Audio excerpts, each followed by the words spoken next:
Coming to you from the former United States of America, from deep in the heart of Texas, it's Alex Jones. Know and feel this is another very sad day in America, another senseless shooting, this time at a high school in Parkland, Florida, where a gunman, a former student, opened fire yesterday. Again, 17 lives have been lost, more than a dozen people are hospitalized, and our president, as he should, weighed in on the tragic events this morning from the White House. We are all joined together as one American family, and your suffering is our burden also. No child, no teacher should ever be in danger in an American school. Agreed. No parent should ever have to fear for their sons and daughters when they kiss them goodbye in the morning. Agreed. So I agree with both of those statements. And here's what you do to fix that. Tell your buddies in Congress, tell Paul Ryan and Mitch McConnell and Marco Rubio, all the family men who care so much about their communities, that what we need are laws, real laws, that do everything possible to keep assault rifles out of the hands of people who are going to shoot our kids. Go on TV and tell them to do that. I'm going to tell you something. Remember, the left funded the whole Arab Spring. Perfect example of the common sense you told us you were going to bring to the White House. It's time to bring it. We need it. Tell these congressmen and lobbyists who infest that swamp you said you were going to drain. Force these allegedly Christian men and women who stuff their pockets with money from the NRA. All right, pause again. You just got his little anti-Christian statement, and now the money from the NRA stuffed in their pockets. The NRA is one of the only lobbies in the country that actually represents the people and a constitutional right in the Bill of Rights. And it doesn't come from the Bill of Rights. It's simply pointing it out that because there are bad people in the world is why I have guns. Just like when your little Islamic buddies you bring in run over dozens and dozens of people, killing them in New York, screaming Allah Akbar, we don't blame the truck company that manufactured the automobile that uses the weapon. Just like when somebody beats somebody over the head with a baseball bat, we don't then blame Louisville Slugger. And you know that. You're on record doing daily consultations 5 days a week with Chucky Schumer, who writes your so-called comedy now that is a bunch of political garbage. And then he comes out and again calls the president, it's a long rant, mentally ill. So he's reading off a Democrat Party teleprompter written statement, and he's seizing on this tragedy when school shootings are still flat, but they're still an issue. One young person is too many. And then there's all the warning signs, and the FBI called, and reports of all the other shooters, and all the strangeness going on. And here's Jimmy Kimmel again in Hollywood that glorifies guns and glorifies violence that's been directly causally linked to the rise starting in the 70s of mass shootings. Because we are way up mass shooting-wise compared to the 1950s or 60s. But if you look since the 70s, it's a flat curve. Overall gun crimes down almost 60%. It was over 60% since 1992. It's been a slight bump the last few years, but not towards its old high in 1988. That was the height of gun violence, according to the FBI crime statistics that are very, very accurate because they list off local numbers. So the height's 88. We have seen a precipitous drop since 92 until 2016. And then it raised back up a little, but only a few percentage points, or 58 points, according to researcher John Lott and others that crunched those federal numbers. So we were at 61%. Now we're like 58% drop since 1992. And you're here just selling total lies, kind of like Don Lemon said yesterday. Oh, odds are you got a better chance of being killed in a mass shooting. It's just not true. But they know exactly what they're doing. They know exactly what they're engaged in. It's called deception. And again, remember, it's a fact that when they glorify these mass shooters since the 70s, 80s, and 90s, it continues them. And there's generally a few more mass shootings in the week after one of these. Just like right after Vegas, we saw the church shooting in Texas. So everybody should be particularly vigilant right now because there are a lot of mentally ill people out there. The insert, the Prozac family of drugs, says it can cause mass shootings. But again, there's never really a public discussion of that, is there? And now family and friends have come out that knew the reported shooter, Nick cruise, and they're saying that he was on psychotropic drugs and basically was a mental zombie. But that's hardly in the news. You've got to go to Infowars.com or the local papers, or drudgereport.com has it top linked right now, an article by Paul Joseph Watson, another article by Adon Salazar. We're going to break all that down, but let's continue with Kimmel. To do something now, not later, now. And don't you dare let anyone say it's too soon to be talking about it, because he said it after Vegas, he said it after Sandy Hook, you say that after every one of these 8 now fatal school shootings we had in this country this year. Children are being murdered. Do something now! Oh, and now more of the crime. Do something. This is poor, good people. We still haven't. All right, pause again. I want to be able to lay more of this out here, but again, this is Hollywood that glorifies the mass shootings, that pushes the gun culture.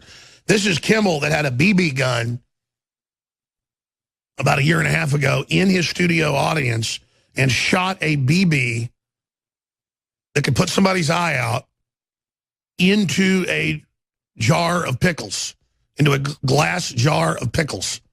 And here it is. The juice of these pickles is on you, Alex Jones.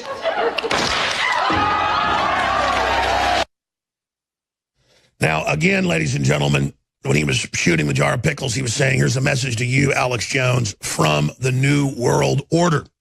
Now, they seize on every one of these opportunities, and we need to get back in their face and tell them, how dare you sit there and point your finger at American gun owners, at American patriots. He just had a skit last week making fun of Christians. He just mixed in again, oh, you dirty Christians up there on Capitol Hill, stuffing your pockets. Imagine if he said something like, you dirty Jews up there on Capitol Hill stuffing your pockets, or you dirty Muslims up there on Capitol Hill stuffing your pockets, or you dirty Buddhist up there on Capitol Hill stuffing your pockets. But he sits there and says it because Christians are the bad guys. We're the people being targeted. Coming up in the next segment, fake news, lie about Florida shooter being member of white supremacist group, not retracted, even though it's admitted that was all a complete hoax. Also, the AP still running with it, far left groups call for murdering Republicans as revenge for Florida shooting. Family says Florida shooter, autistic, may have been on medication. Of course, aren't they always? Family members claim suspect was on medication to deal with his emotional fragility. He reportedly introduced himself to thousands of people over the last few years as school shooter, and said on YouTube he was going to go be a school shooter, but the FBI said that wasn't important enough information. So that's all coming up. Now, continuing, ladies and gentlemen, on the other side, we will get into all of this and a lot more today. You can be absolutely assured of that. Just briefly here, we are offering 50% off all of our high-quality fluoride-free toothpaste and mouthwash products via Super Blue at 50% off at InfoWarsLife.com. The main store is InfoWarsStore.com. Fortified colloidal silver and iodine, fluoride-free, made by the top organic producer of toothpaste in the country, private label by us. And to give you an idea, high-quality toothpaste out there might have 50 cents to $1 worth of product in it. We have several dollars worth of product in every tube. It's concentrated. There are no fillers. It is the best, developed by a dentist and oral surgeon, my father, working with the top producer of organic fluoride-free toothpaste in the country. Super Blue is what you and your family absolutely need, deserve, and the small amount of money we make off of it, especially when it's 50% off, helps fund the operation. You can sign up for auto ship, an additional 10% off, cancel anytime, absolutely free to do that. And that's the kind of thing you want to sign up for auto ship so you don't forget to get it each month or every 2 months or every 15 days whenever you need more. So all the Super Blue products on sale, but only through the weekend at InfoWarsStore.com. We'll be back on the other side. I'm Alex Jones with Infowars.com and NewsWars.com and your local AM and FM station. All right. I've been really frustrated, obviously. There's been another mass shooting, more dead young people. It makes me sick. And I've been really upset as well, as a lot of you have, that we've had a lot of mainstream media, fake news, disinformation, seizing on the tragedy to blame the basic rights of all Americans and overturn the fundamental bedrock of our country. We didn't have mass shootings like this 60, 70 years ago because people were not this immoral. Now, there were cases of different gangsters and groups engaged in massacres, and there were examples of federal troops killing Native Americans in mass, and Native Americans killing townspeople and villagers in mass. So you've always had massacres, and there were big battles out west, and Mormons accused of engaging in massacres, and other settlers engaged in accused of massacres of Mormons. And I mean, there have been plenty of massacres, and Pinkerton security men going in, and Rockefeller security men going in, even in the early 1900s, and mowing down whole towns of gold miners and burning their towns to the ground. And I mean, there's so many famous cases of even in the 20s of the U.S. military crushing World War I bonus strikers who camped out around the Capitol building. So massacres have always happened. But generally they were state-sponsored or between warring groups. This modern thing of the copycat or the lone nut going out to climb up on top of the UT Tower, that's about where you see the kickoff of that type of stuff in U.S. history in the 1960s. As I said, this stuff wasn't going on until the late 60s and then accelerating to the 70s, peaking in the 80s, and then now it's been flat. And that's just the facts. But still, it doesn't make it okay. But I've said this, you've said this, you know this. If someone kills someone with a baseball bat or a knife, and there are as many people killed every year with blunt objects and knives as there are guns. In fact, many years more people are killed by knives, not just other objects, than guns. Do we say ban knives? Well, actually, in the UK, they've been trying to make you get a license now for butcher knives and cutlery. It hasn't passed, but they're trying to nationally ban butcher knives and other large knives because they have much higher knife crime theirs in the UK than they would have, quote, gun crime. That is a crime where guns are used. So it's the human mind is the problem.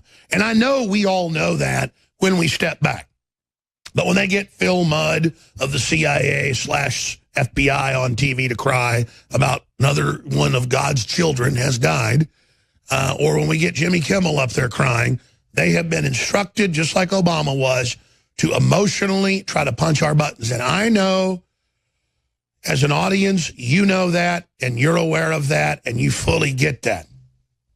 What I'm getting at here is that a lot of people have gotten comfortable and have believed that they're not going to get our guns when we've been 1 second to midnight many times, and when they've already gotten many of our firearms rights curtailed in different areas of the country. And it is the global UN policy to completely disarm individuals under the Unidir Small Arms Treaty that Obama signed on to, but that we have not ratified. So this is serious. And anybody that gets up there and blames gun owners or Christians, like Jimmy Kimmel and others are doing, is a bigoted, lying sack of garbage. Jimmy Kimmel and the Democratic Party funding the Arab Spring and funding the Islamic takeover of much of the world, they have blood on their hands on record. And when they point at us and say that we have blood on our hands, it is asinine. It is ridiculous. Hey, America, acid attack. Why don't you get stabbed, ban guns, nail bomb goes off, so then you'll be safe? It's hit by a truck like us. That's right. Just ban trucks, ban acid, ban nail bombs, ban knives. That's a little emoji/meme that was sent out today on Twitter. Because if you look at the UK's crime, they have the highest mugging and stabbing rate in the Western world. Who has the lowest? Switzerland, where everyone by law has to own a machine gun. And they've got little armored bunkers scattered all over the country, every few square miles, full of anti-tank guns, missiles, and high-caliber firearms and hand grenades. And that's why nobody invades there. So there it is. UK has one of the highest rates of acid attacks in the world, police reveal, only after Pakistan. But never will they say it's Islamic connected. I saw a story I didn't get to yesterday where a Swedish police chief got suspended because he said, look, let's say it. We have roving gangs of Muslim men that have made us the rape capital of the world. We had the lowest rape numbers before. It's such an open, nice society. And we won't say it's groups of Muslim men up to 100 at a time raping women. They just grab. It's insane. And it's going on. It's being covered up. So the globalists hit us with the scourge of radical Islam. They bring it in to destabilize things, and then they've got the nerve to point their finger at us on average, about every 6 months. It's only been about, I guess, 4 months since Vegas, and you've got some new big mass shooting, and behold, Vegas, totally fake. Do we know exactly what happened? No, but we know he went to the Middle East. He was an arms dealer. He had other people in the room. Infowars broke all of this from FBI sources the day after, and then other sources confirmed it. Of course, we should now look at this new event and say, okay, if he did act alone, he told everybody, I'm the school shooter. He wasn't allowed to bring a backpack to school before he was expelled last year. And then all these witnesses say multiple shooters, they're talking to him while the shots are going off. And this is totally ignored. I'm fighting to get any of these young people on. In fact, let me give the number out specifically for people that attend to that high school in Florida. Only for you to call in if you're a witness or have family there, or one of the young ladies that we see interviewed by local news and by Texas news that then never aired it but put it out on Twitter. Never aired on the TV stations, but put it out on their Twitter accounts because the reporters thought you might need to actually see what they were really being told. And then we interviewed a student yesterday, and he said, oh, yeah, that's what other people were telling him. It's not like it's one random person saying this. It's a whole bunch. And it's not like they're getting confused by hearing different echoes and things. This is happening all over. And this is the people that are walking with the person they were told was a supposed shooter, Nicholas Cruz. We'll be back on the other side. Toll-free number 4. Folks right there in Florida that are witnesses or family, survivors, 877-789-ALEX, 877-789-ALEX. Please, leave the lines open, listeners, at least in the next hour for only those folks to call, 877-789-ALEX. We'll be back. Stay with us. Phil Mudd, you're hearing these accounts. What's going through your mind as someone who used to work at the FBI? Stand by, Green Cam. You think it's antiseptic. It's not. Green Cam. I talked to a terrorist who almost died because he wanted to blow up a weapon, a car bomb. Button Cam 3. The car caught fire. It didn't blow up. And I talked to him after he lost a lot of his skins, his hands, his feet. I have 10 nieces and nephews. We're talking about bump stocks. We're talking about legislation. Fade up music. A child of God is dead. Cannot we acknowledge in this country that we cannot accept this? I can't do it, Wolf. I'm sorry. I can't do it. Yeah. All right, we're going to get back to you, but you're obviously, this is so emotional. Unfortunately, it happens all too often, and as a result, people say we've got to learn some lessons. And the Oscar goes to Phil Mudd.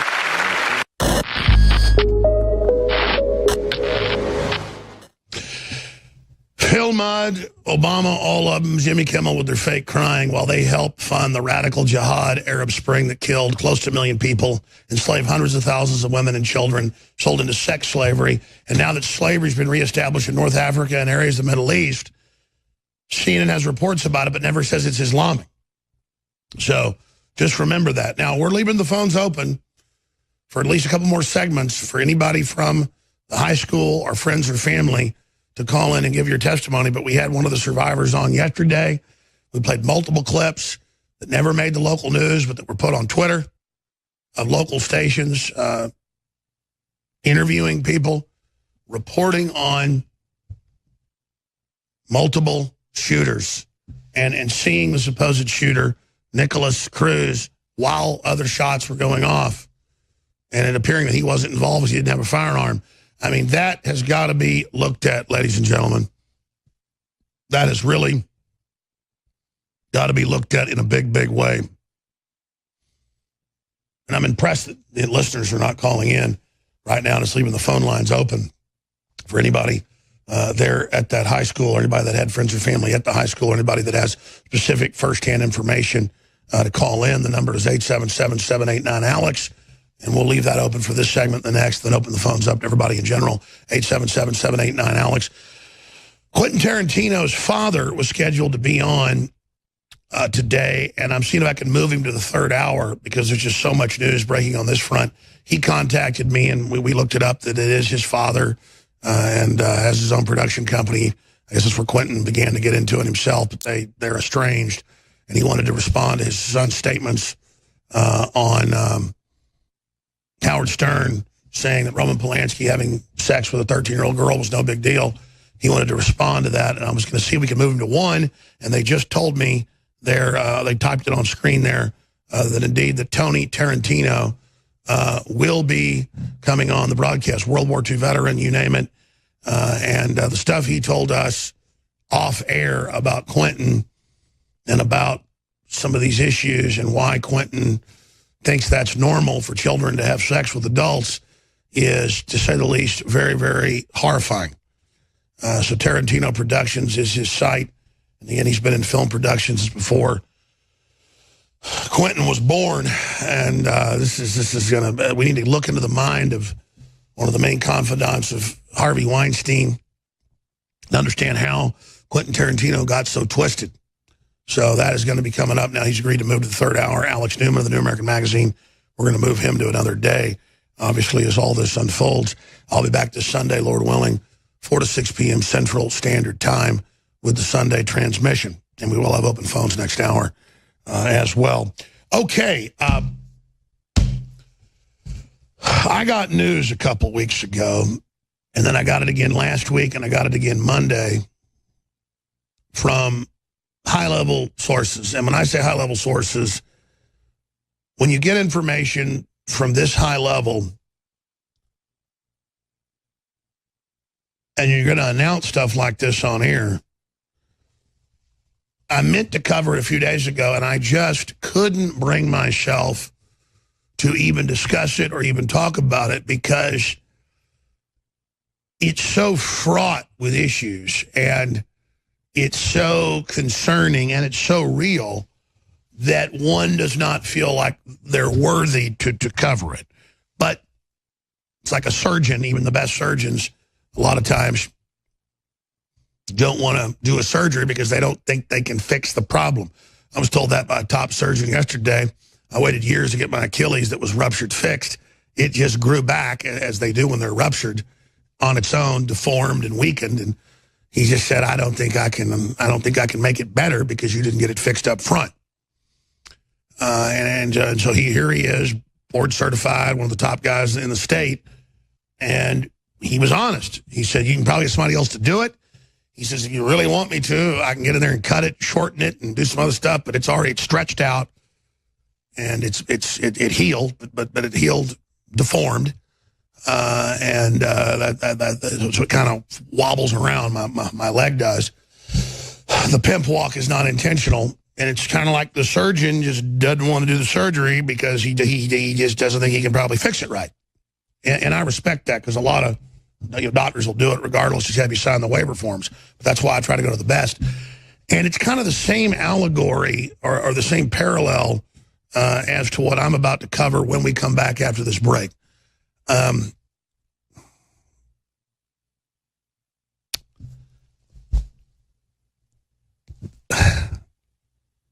it's not that I'm at loss for words. I have asked through a couple phone calls to different sources why I'm being given this information.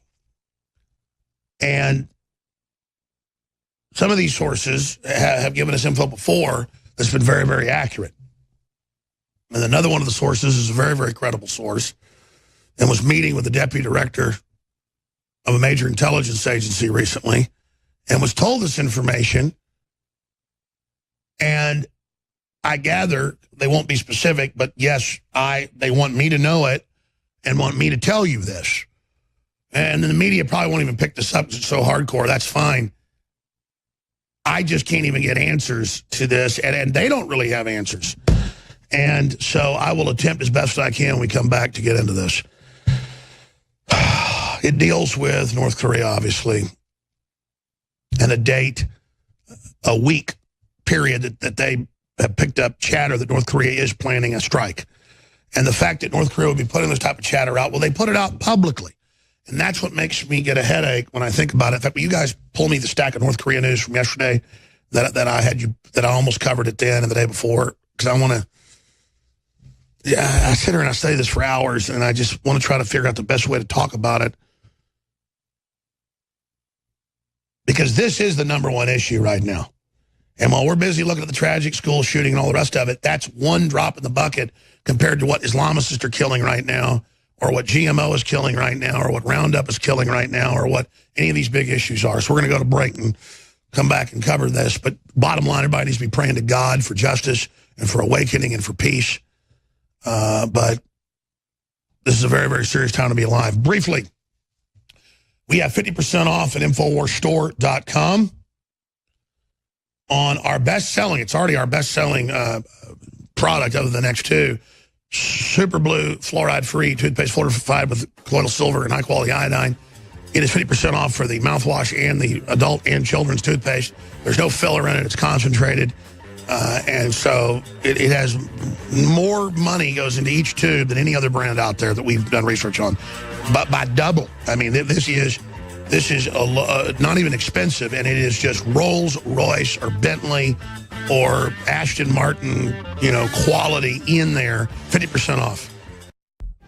Okay, here's the bottom line. We have been in a state of war since 1950 with the dictatorship of North Korea. We are now facing the third hereditary leader of the Hermit Kingdom, as it is called, the most backwards, nightmarish, corrupt, starving, authoritarian, patriarchal, communist nightmare that the left thinks is so cute and funny, and that NBC and CBS and CNN and MSNBC have been defending and promoting. Now, I want to be clear.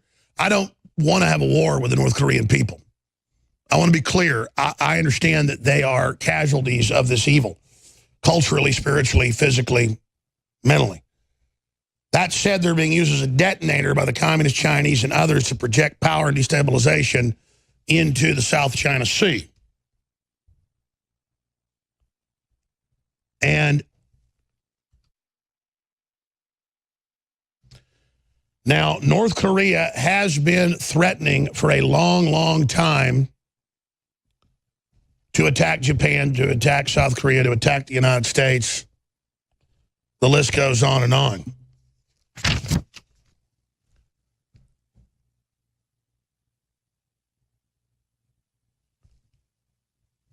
Now they have atomic bombs and hydrogen bombs, thanks to the Clintons, the Communist Chinese, and others that gave them the reactors, the technology, the missile secrets, the rocket secrets, the engines. Now they've finally gotten better engines out of Ukraine from our allies, not the Russians. And so things have deteriorated, and they've been kicking the can down the road, as the president said. It's at the end of the road. And North Korea is now saying, we will preemptively strike you, we will kill you, we will destroy you. Well, when someone points a gun at you and says, we will attack you, we will destroy you, we will kill you, you have a right, when somebody's pointing a gun at you, to pull your gun and take them out. I don't want that to happen. I don't want to bring the Communist Chinese in or the Russians. This is how you could end the world. But if North Korea attacks Seoul or North Korea attacks Japan, those are our allies, and civilization starts ending real quick. Because we'll be drawn into those wars. And that's how conventional war, they believe within hours, will lead into a full-out war. Now, that said, I have talked to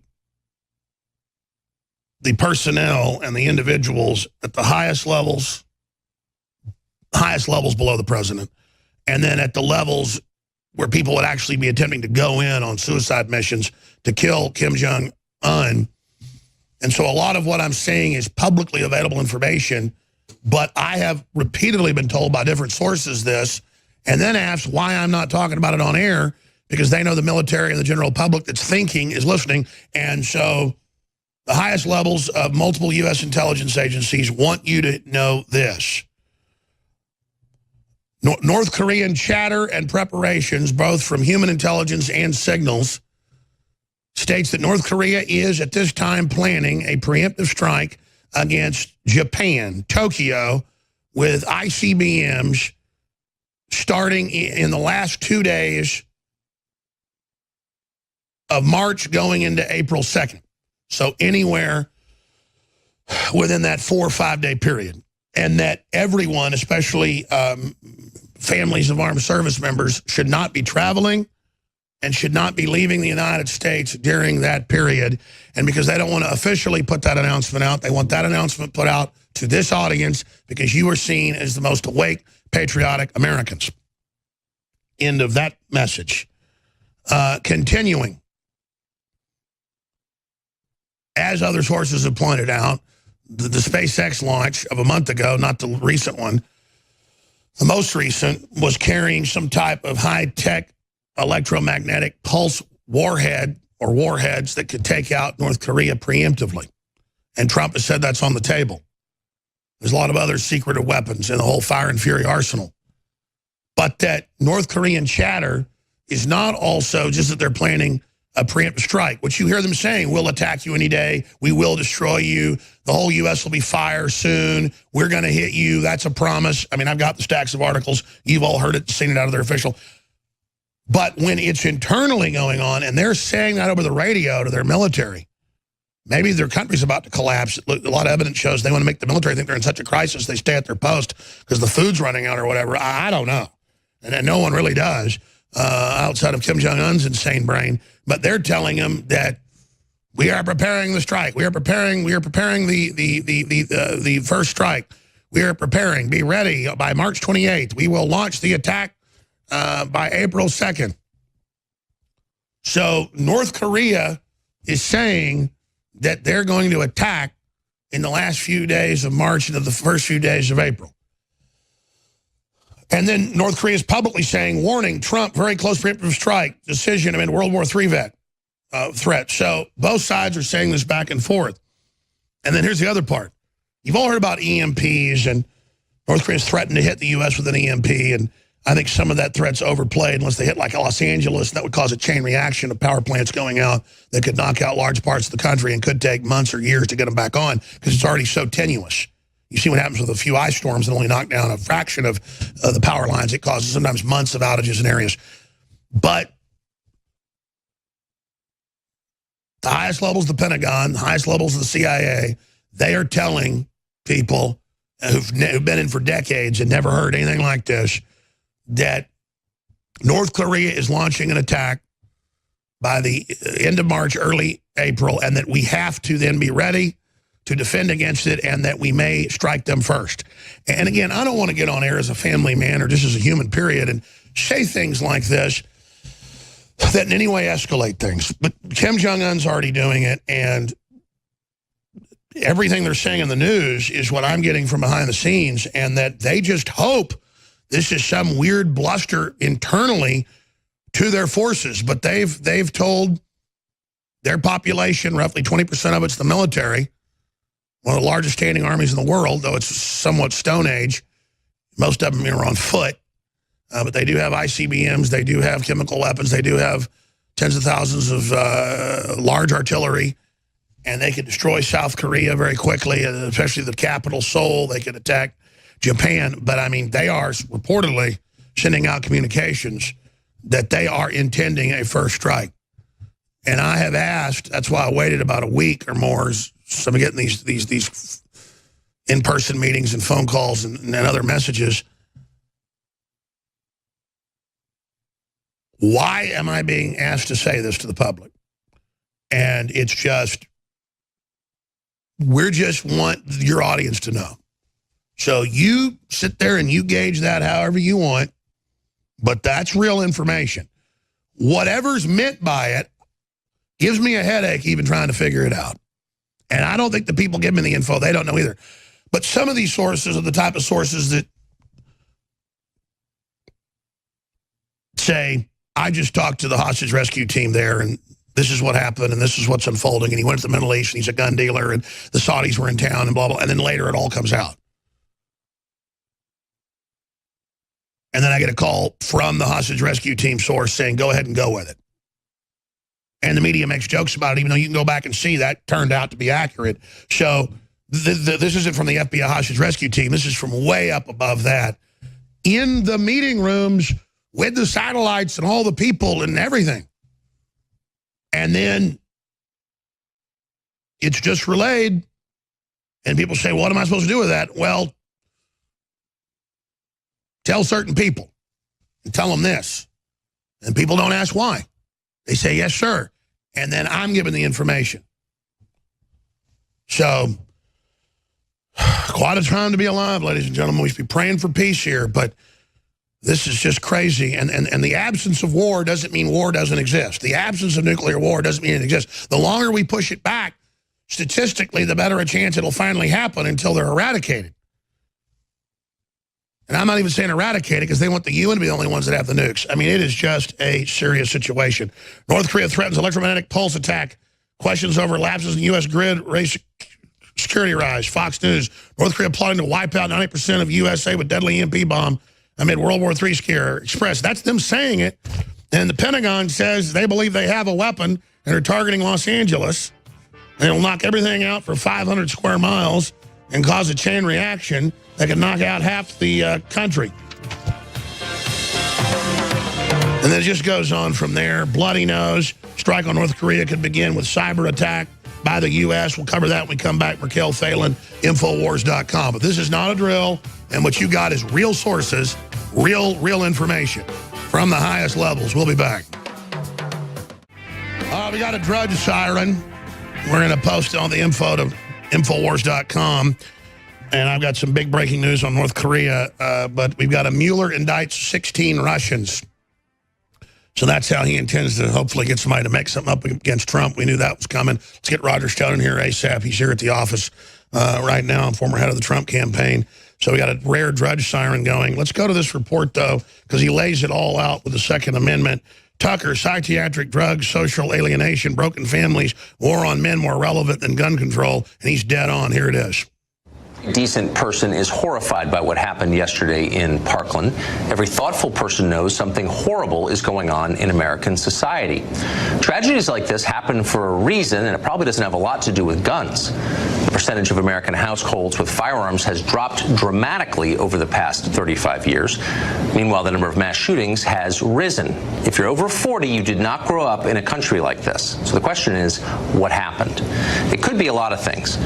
Far more Americans than ever before take psychiatric medications. Are outbursts of violence a potential side effect? We don't know, but it's possible. Does the social atomization of modern society play a role in all this? Well, spending life online does cause alienation. We know that. Last week, we interviewed author Johan Hari, who has studied the dramatic rise of depression in this country. As he pointed out, the most common answer to the question, how many close friends do you have, is now zero. The lack of meaningful relationships does cause despair. Perhaps in rare cases, it drives some to mass murder. Meanwhile, the nuclear family has collapsed nationwide. Does a generation of boys growing up without fathers pose a threat to this country? Of course it does. Why wouldn't it? Fatherlessness is one feature common to many mass shooters. Nobody's surprised by that. And what about men more broadly? As a group, men are not thriving in this country right now. Ignore the propaganda, and there's a lot of it, and instead look at the numbers. Men kill themselves more, graduate less, and of course commit pretty much 100% of mass shootings. It's a disaster, which for some reason our elites persist in ignoring. In March, this show will begin a month-long series every Wednesday on what is happening to men. We hope it'll be interesting. But why haven't we been talking about this for years? Now, we're not saying any of these factors caused the massacre we saw yesterday. We don't know that. We are saying we ought to do our honest best as a nation to figure out what exactly is going on here. But we're not doing that. That vital conversation has been drowned out and made impossible by mindless screeching about gun control led by blustery charlatans in the media, you know exactly who they are, and also in Congress, whose only real agenda is moral preening. They aren't trying to solve the problem. Their aims are darker than that. Press a little bit and you'll see it. Sensible gun reforms, you hear that phrase a lot. You heard it all day today on cable news. What exactly does that mean, sensible gun reforms? Banning bump stocks? No. A piece on Vox.com today calls for a landmark gun control bill like the one Australia passed 22 years ago in 1996. That's the law that liberals are always telling you about. But the Australian law wasn't gun control, and it wasn't a voluntary buyback, no matter what they tell you. It was gun confiscation, a wholesale mandatory disarmament of the entire civilian population. Imagine what would happen if you tried that here in this country. America is not Australia for a bunch of reasons, including our history and our Bill of Rights. Imagine federal officials marching from house to house, seizing hundreds of millions of firearms from law-abiding citizens, and then fining and imprisoning those who resist. Vox approvingly calls this leadership. In fact, it's a recipe for bloodshed and civil war. It's nuts. Yet it is a common fantasy on the left. Dan Pfeiffer was a senior advisor to Barack Obama. Now he's a contributor at CNN, of course. Last fall, Pfeiffer wrote an article attacking his fellow Democrats for what he bluntly called fake moderation on guns. His advice was this: stop pretending to respect the Constitution and instead focusing on appointing judges who will nullify it. The goal? Gun seizures, ammunition regulation, the disarmament of the American population, a country where only the people in charge have guns and everybody else obeys.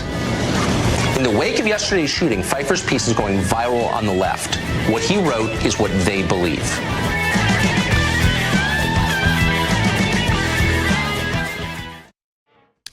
Ladies and gentlemen, we are well into the second hour broadcasting worldwide, and it just broke on drudgereport.com, one of the big epic sirens going there. Mueller indicts 16 Russians, and I've got the indictment here in my hands. We'll be going over it for you right now here live. Now, again, he could only indict 2 people so far, not for Russian collusion, but for making false statements to the FBI. This being the same special division of the FBI created by the Clintons and others that covers up for their crimes. But now they're just going to go after Russians they claim were involved in the elections, when it was actually Russians giving fake intel to Hillary, and then she was paying money via Fusion GPS and getting money from Uranium One by the tens of millions of dollars. But, let's see if they're in there. Russians indicted in special counsel's probe for operations allegedly supporting Donald Trump in the election. Nothing to do with Hillary. The special counsel's office said Friday the federal grand jury indicted 13 Russian nationals. That's the swamp out of D.C. did that. Now, remember, they had the lady running against Putin, funded by Soros, go to the prayer meeting last week and said that she was there for Trump because she is for him, even though it's the opposite. Who knows? They could be indicting their own people who then make stuff up. The special counsel's office said Friday that a federal grand jury indicted 13 Russian nationals and 3 Russian entities in the probe into interference in the 2016 elections. The indictment says that the defendants allegedly, by early to mid-2006, that's when they started the giant wiretaps they said didn't exist, were supporting the presidential campaign of then-candidate Donald J. Trump and disparaging Hillary Clinton. You can have all the other foreign governments and the UN and the Pope involved in our election in Saudi Arabia, but if they're saying they can even prove these Russians were involved trying to help Trump, that's Russian collusion. Not that Trump was involved. See how that works? An announcement from the special counsel Robert Mueller's office said that the government accuses all the defendants of conspiracy to defraud the United States. 3 defendants are charged with conspiracy to commit wire fraud and bank fraud. 5 defendants are charged with aggravated identity theft. So they're going to, oh my gosh, you can see it now. Some of them might have been staying here illegally. Kind of like your maid might be here illegally and gave you a fake Social Security number. And they might have wired money wrong. I mean, that just is the telltale signs. And then here is the indictment. It's now up on Infowars.com. United States of America, that means the Clinton Crime Syndicate. You should scratch that out, but Clinton Crime Inc. Versus who knows. And then it just goes into it here. The United States of America. Don't you love how that's who this guy supposedly is? And then you go through all these. Concord Catering. Oh, I bet the Russians tried to get catering business. Oh my gosh. Concord Management and Consulting. And you start reading this. Oh, yes. They're saying they had social media accounts that weren't in their proper names. They're calling that wire fraud now. See, I mean, wow, this is, man, I thought it was like meeting with Trump with a suitcase of money. No. Defendants also used the stolen identities of real U.S. persons to post on an organization-controlled social media accounts. Over time, the social media accounts became defendants' means to reach significant numbers of Americans. So they're going to claim that these guys said they were somebody else. You mean like Facebook, Twitter, and Google and all the government bots? Wow.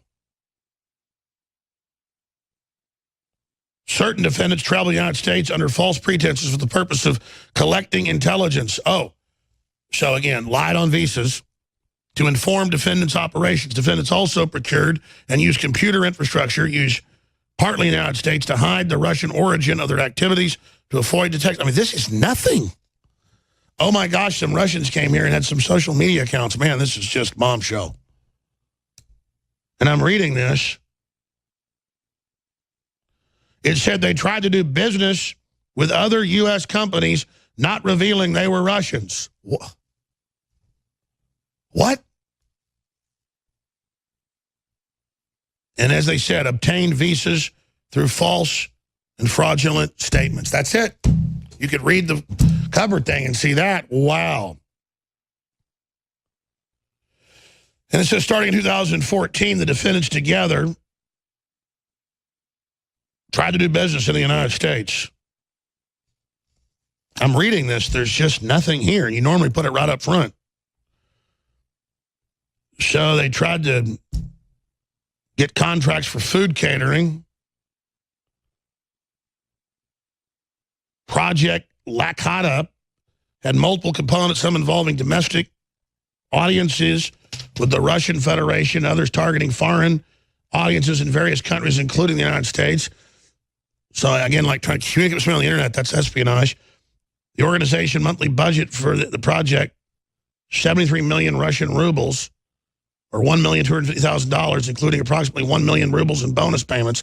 To conceal its involvement, Concord labeled the monies paid to the organization for Project Lakata, payments reveal the software support and development.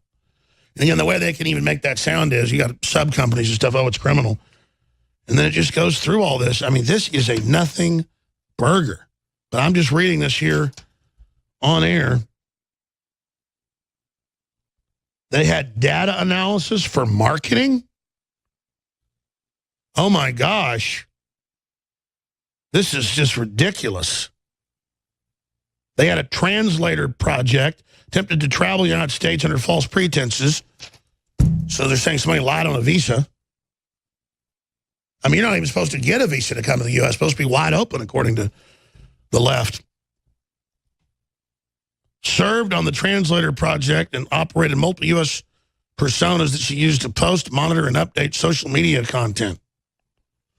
So it looks like an ad agency for catering. Well, there you go. Looks like they were selling some ham sandwiches. They always said you can indict a ham sandwich. Object of the conspiracy. The conspiracy had as its object impairing, obstructing, and defeating the lawful governmental function of the United States by dishonest means in order to enable the defendants to interfere with the U.S. political and electoral process. Well, this is amazing, ladies and gentlemen. And you heard, Tucker Carlson, they say, must be a Russian agent, too. Because he says he's not a Russian agent. And if you say or not, you must be. And Rand Paul didn't want to bomb Russian forces in Syria, so McCain said, you're a Russian agent. We'll be back. I'm Alex Jones, your host. We're going to have Roger Stone and Owen Schroyer with us in the next segment, responding to Robert Mueller's latest attack on the election of President Trump in 2016, now 15 months ago. He's indicted people for process, not for Russian collusion, for supposedly giving false statements to the FBI, which that shouldn't even be a federal law. It's totally unconstitutional. It's all up to them and their belief that you've done that. And then, of course, the FBI gets constantly caught lying, covering up evidence, planning evidence. I mean, it's just biblical, especially the different political groups within it connected to the Clintons. And now they've indicted 16 Russians for running social networks and catering and some other stuff. So we're going to have all of that coming up with the latest details. We also have a Highland College on lockdown for shots fired. We'll watch that as that unfolds. Several police agencies are responding to the Highline Community College campus report of shots fired. However, no shooting at the college has been confirmed. And I just hope there aren't any copycats with what we've been seeing as we normally do with any type of mass shooting. With the mass shooting in Florida, deputies called to his home 39 times. FBI botched the case. YouTube professional school shooter was his name. Video wasn't a strong lead. The FBI said shooter calls for power to detain over post. He was on meds, emotionally fragile. That's an Infowars.com article. Demon voices he was hearing. He arrived in an Uber. Threats, hoaxes, anxiety, arrest, uneasiness, grip schools, sells a bulletproof backpack, SOAR. By the way, we sell those, InfoWarsStore.com. Everybody really should have one. They're very lightweight and they're a good shield. That's from Infidel Body Armor. And also we have several other great brands. Florida student's grandfather survived 1949 school massacre. Media blamed Trump. Kimmel says president mentally ill. Facebook group says murder Republicans. And that's another Infowars.com article right there that's on the top of Drudge, right there at the bottom of the top links. And I'll go ahead and cover that report right now before we come back and get into the latest Mueller operations. Far-left group calls for murdering Republicans as revenge for Florida school shooting. And you saw Kimmel say it's Christians' faults, you dirty Christians, with money sticking out of your pockets. That was last night. Dear crazed shooters, the GOP has frequent baseball practices. Well, we know one of your crazed shooters already did that. The far-left group of Facebook is calling for people to murder Republican lawmakers who support the NRA as revenge for the Florida school shooting. The unhinged post appeared on Facebook called Milkshakes Against the Republican Party in the hours after the massacre at the Marjorie Stoneman Douglas High School. Dear crazed shooters, the GOP has frequent baseball practices. You really want to be remembered. That's how you do it. Signed, Americans tired of our political bathing in blood of the innocent. So kill some more people, right? For a few $1 million from the terrorist organization NRA, states the post, and goes on from there. This is even bigger. Also another Infowars.com story. Fake news lie about Florida shooter being member of the white supremacist group. Turns out AP and others totally lied. No one ever said that. It wasn't true. He hadn't paramilitary trained at the group. But all the leftist media, including the AP, ran with it. And they're not retracting, even though other newspapers have. So there you go, ladies and gentlemen. Meanwhile, our story by Don Salazar's very lengthy, very detailed on drudgereport.com.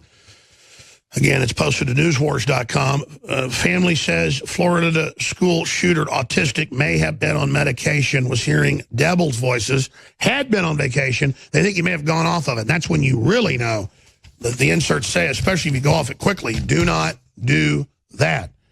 I had a girlfriend that was, for a couple months back in college, it was a lot of fun. She was a nice girl. Her dad was a doctor. And she was just so happy and so nice. And she was on Prozac, actually on Prozac. Never meet anybody that's on the original Prozac, but she was on Prozac. And then she decided to go off of it. And about 2 days later, wasn't the sweet, giggly, bubbly nymphomaniac anymore. She was trying to throw herself off a roof. When I got the phone call, and I said, I took care of her and got her to the family and everything, and then I said, we're not going to date anymore, sweetheart. But that's what I didn't even really understand she was on that stuff till later. But that's, I mean, they'll tell you 99% of the time they pull up at some house and a woman's cut her kid's arms off or drowned them in the bathtub or driven them off in a car in a lake or shot them. Cops walk in, open the pillbox cabinet, the medicine cabinet, and it is Luvox. It is serotonin reuptake inhibitors. It is there. It's almost like you don't even have to guess. It's just you know it, and that's why I called them suicide mass murder pills. And those are still big advertisers on Fox and CNN, and I don't want to criticize Hannity, but I have the clip. I didn't get to it yesterday just because I'm not going to go out of my way. But when I was on Piers Morgan 2013, they were going to have me on for a couple more segments, but I talked about you're the ones that have all these serotonin reuptake inhibitor pill ads, mass murderer pill ads, the inserts, and I saw them going, cut. They cut early to break, kicked me off. They were so pissed. One of Hannity's people brought up the psychotropic drugs and everything, and Hannity cut them off. Now, that's why I played that Tucker Carlson where he brought up the drugs. So I guess Fox has got a better standard than CNN and does allow that kind of stuff to come out, or I guess Tucker Carlson can do whatever he wants on Fox, and that's a good thing. And I really like Tucker. Tucker sought out to come on my show some. I guess getting his bona fides straight before he became Mr. Libertarian, which is great. He's always been a libertarian, but kind of became his true self, a lot more hardcore than he was on CNN, which I think is great. And then I've asked him on a few times, and he's like, Fox doesn't let me, sorry, which is true. Like Napolitano used to want to come on. I used to go on his show, and then they banned it. And it's just like, that's the News Corps folks, because they want to control the liberty movement, not just have the liberty movement control the country. But I'm digressing. We'll come back with the big breaking news on the Russian indictment. We've got 16 Russians indicted by Mueller. It looks like we're having crooked toenails. We'll have all the details for you on the other side of the quick break with Roger Stone and with Owen Schroyer. But before we go there, just please don't forget, we're running a special through the weekend, and then it's got to stop.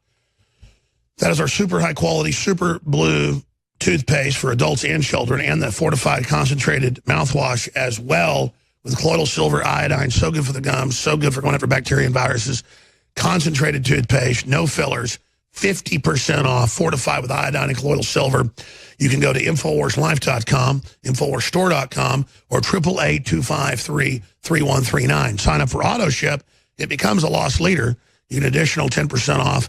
You've got a 95% reviews by Power Reviews, third-party site. It is just $6.72, ladies and gentlemen, when you sign up for auto ship. We're basically giving it away at that because it's so concentrated and so high quality. Other leading toothpaste, because we know, may have a $50 a product in it. Ours has several dollars of product in it. Nobody does that. That's why we are the best. Super Blue, InfoWarsLife.com or 888-253-3139. All right, we'll be back with the latest in the deep state war on America. Well, remember about a month and a half ago, the last big wave of fake news, that they're desperate with only 2 indictments previously of U.S. citizens for not being colluding with Russians, but for supposedly giving false statements to the FBI about side issues. Those stories have all fallen apart as Russiagate has been exposed as a Democratic Party operation. But remember Behar when she announced, General Flynn admits he's a Russian agent. He's going to testify. They helped run the whole campaign. Yay, we got him. Remember that? Back to the show. Breaking news. Oh, my God. Oh, breaking news. ABC News' Brian Ross is reporting Michael Flynn promised full cooperation to the Mueller team and is prepared to testify that as a candidate, Donald Trump directed him to make contact with the Russians. Yay! We'll kill the economy. Our president's a traitor. Yay! We'll F America over.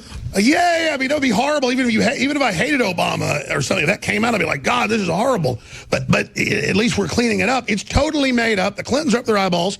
So now Mueller can't find Trump, his family. He can't even get obstruction on them. So now to have something, this is face-saving. It just hit me, Owen Schroyer, that they're going to go after low-level Russians that were running catering services and online consulting and had...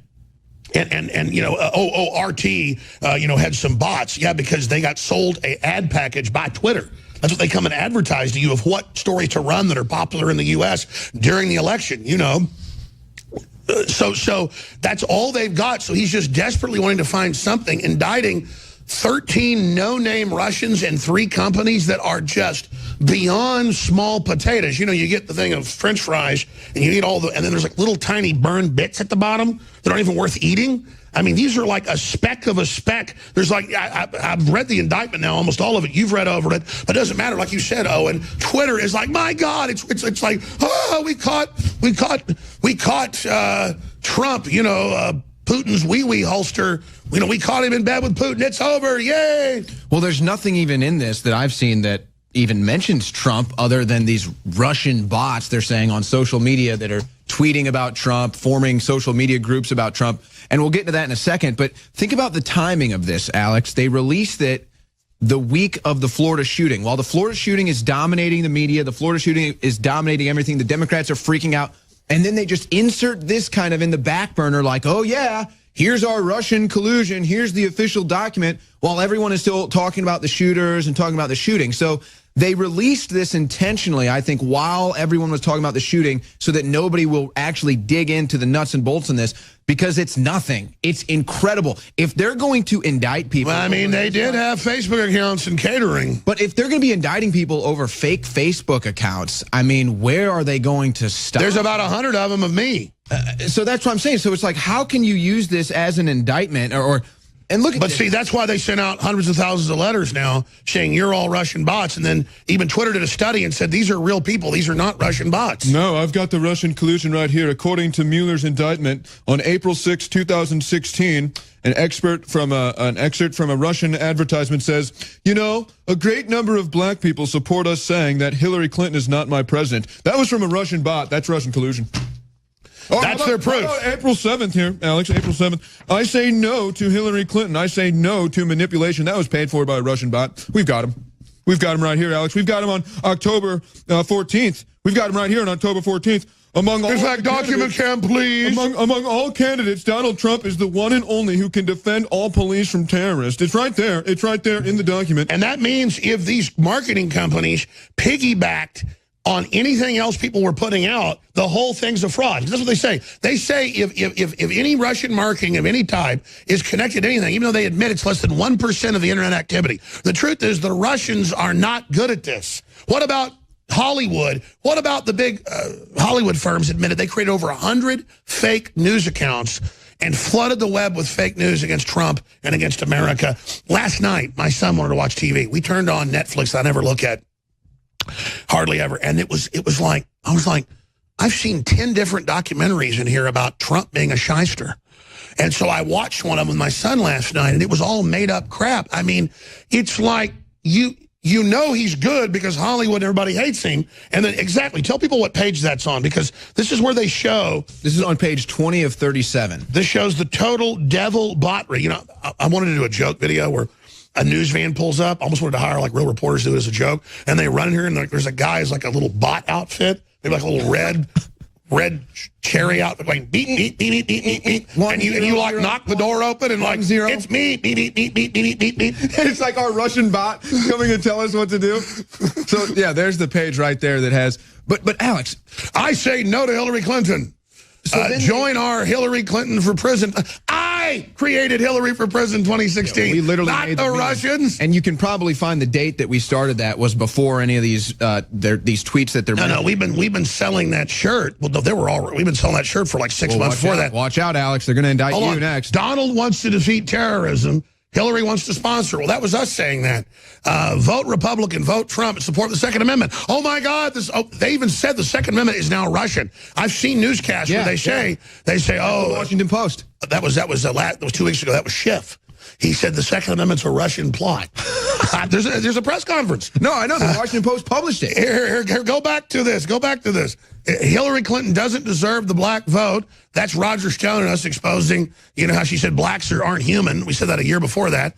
Trump, notice all of these are our talking points. It's all us because we're vicious. After we said it. Trump is our only hope for a better future. So if anything, we're influencing Russia. Oh, look, hashtag Hillary for prison. I sat there over 2 years ago in that office. You didn't build it. And I said hashtag Hillary for prison. I created that. You didn't. I did. I created that. That's me. You didn't start that hashtag?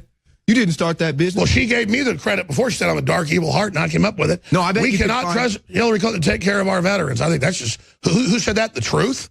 Among all the candidates, Donald Trump is the one and only who can defend the police from terrorists. Well, remember, that was a Black Lives Matter, and that CNN was saying cops deserve to die. Remember?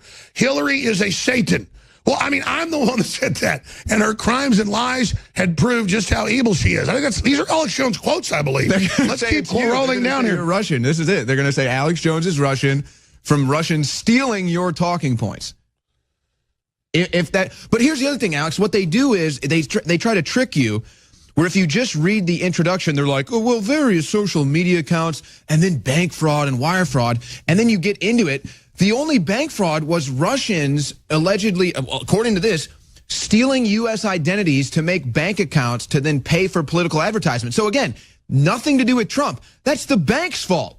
If there's, well, by the way, you've got the EU, you've got the Vatican, you've got Obama telling foreigners to vote. You've got Hillary Foundation getting billions of dollars. Let's bring Roger Stone in. He's out on the road right now. He's here in Austin and taking care of some business, so he's not in studio with us. Roger, what in Toledo do you make of this? Because, I mean, I'd read much of the indictment. I hadn't read the Alex Jones quotes, and I'm not trying to take credit where it's not due. Most of these came directly out of my mouth, a few of them out of yours. So they're taking American talking points that we put out way before these bots ever arrived. These bots jumped on the bandwagon like anybody does in advertising. That's what you do, is hijack memes. And then now this is the proof, Roger. So Hillary for Prison 2016 isn't a T-shirt we sold 100,000 of that filled the RNC. No, it's a Russian bot, Roger. Yeah, where's the collusion? Where's the coordination and conspiracy with the Trump campaign? Nowhere in this indictment. This is meant to bolster Mueller's sagging public relations. I think people have caught on to the fact that he has nothing. So he goes out and he indicts a bunch of low-level Russians.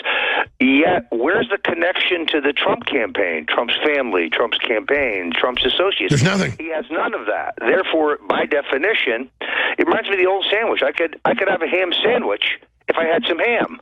This guy has nothing, and this just kind of proves it. It's pathetic, really. Well, that's why I made the joke. One of the businesses was catering. And so it appears they do have ham sandwiches on their menu. So the FBI has indicted a ham sandwich. They always said that the FBI would indict a ham sandwich. They finally got it. That's the name of this segment for sure. Okay, hold on, Roger. We're going to let you have the floor. We got to go to break. Stay there, Roger. We got to go to break. We'll be back with Roger Stone, former head of the Trump campaign, the guy they claim is the chief Russian mastermind. We don't have a single original thought unless Putin tells us. Now get on the phone, get Putin's latest orders. Now, ladies and gentlemen, Roger Stone, former head of the Trump campaign, tried to shotgun with us. Infowars host of the War Room. Along with Roger, we have Owen Shorter here with us. Here is the big, giant news breaking right now. 16 Russian entities, 13 Russians, 3 Russian entities have been indicted by Robert Mueller today. We have gotten the indictment. And in the indictment, they are indicted for protesting against Trump and then protesting for Trump. So there's your takeaway headline. After Trump was elected, they are reportedly then running protest against Trump, and part before of the Trump, before too. Yes, before and after. I mean, this is crazy. It's on page 13, 20, and 25. So I'm going to say this again. The Russians that they've indicted are super low-level catering companies and stuff, little Facebook pages. They're claiming the Russians created Hillary for Prison 2016, even though I created it in 2015 and sold right at 100,000 T-shirts. That came out of my brain because I saw it painted in somebody's yard on a yard sign. And I said, if somebody's painting that, that is really smart. And I came on air and I popularized it, not the darn Russians. But let's just stop right there. I'm going to say it again if you just joined us. The Mueller swamp grand jury indictment of 13 Russians and 3 companies, and the headlines are for collusion with Trump, says that before the campaign ended and after the campaign ended, when he was president-elect, the same Russian group was out there protesting Trump. What in the world is going on here? And I had heard Trump talk about this like a year ago. He said, oh, we've looked at this. Some of these little Russian groups were actually protesting me. So I guess he'd gotten the intel, but I don't believe anything Mueller says.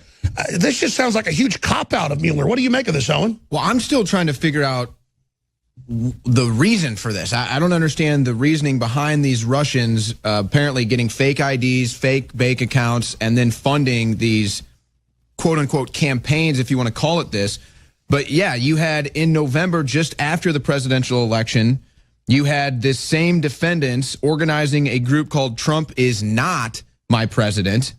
And then that was after the election. Before the election, you had the same defendants in June creating an advertisement on Facebook promoting the saying, support Hillary, save American Muslims. And then again in July. Sounds Hillary. Like, well, I mean, we know what they're doing. We know. These are entrepreneurs. I've looked at their profile. They're trying to hijack any top meme, many of which we made, to simply drive traffic to their sites. So there you go. All they're doing is opportunistically jumping on whatever's hottest from the left and the right. It sounds like these are just mercenaries. And apparently they're all over in Russia. So unless Russia is going to extradite these people to the United States, this indictment is about as useful as a roll of toilet paper. I'll tell you what it is. It's face-saving. This is just astonishing, Roger. I remember you last year as well, if memory serves, because you're always ahead of the curve, months if not years. You talked about, and I remember Corsi harped on this, and more he's been proven right. And I thought he was wrong when I first hired Corsi over a year ago. He thought he was a good guy. We should get Corsi on right now, folks, or after our next guest is on with us. And he kept saying, Alex, there were some very small bots. They were working for Hillary. We have huge leftist groups in Russia controlled by Soros. This is all a very elaborate scheme to embarrass Trump. These are actually leftists. They were on both sides, but only to make it look like they were for Trump. They gave 3-1 to Hillary. And I'd watch a lot of RT. A lot of it was, actually anti-Trump, pro-Hillary until he won the nomination. What do you make of this? This just sounds astounding, Roger Stone. Yeah, first of all, the size of it, within the context of a multi-billion-dollar presidential campaign, a couple $1,000s worth of Facebook or Twitter posts is like urinating in the ocean. It has no impact at all. Secondarily, let's recognize that Boris and Ivan, who are maybe working for the Russians but stationed in the United States, have to tell their boss something to justify their expense accounts. So if you read half these things, I can't figure out what they were trying to achieve. Yeah, there's some pro-Trump messages. There also seems to be a bunch of anti-Trump messages. Impact zero. So this is a public relations move. Mueller knows that his public credibility is waning. It's just about the headline. Mueller indicts Russians. Sadly, half the people in America don't read beyond that.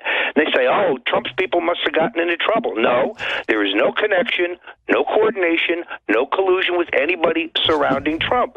This is half a story, but it does set a precedent. If Mueller is going to indict foreign nationals for interfering in our elections, when are the indictments of all the Ukrainian nationals coming?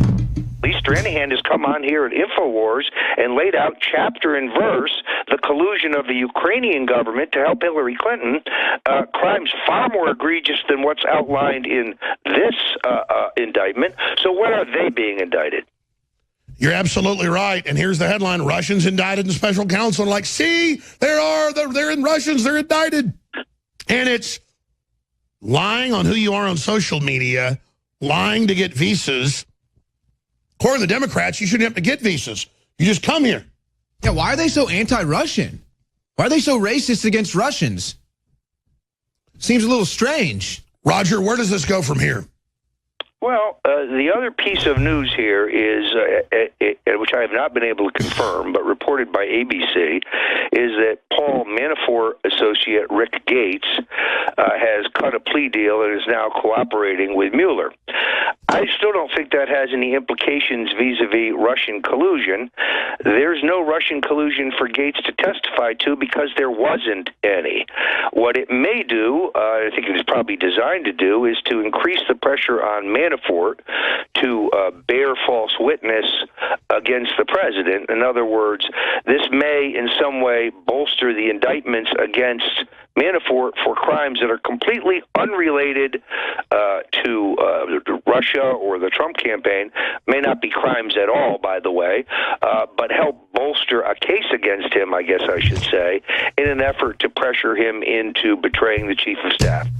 That's not going to happen. Paul Manafort's not John Dean.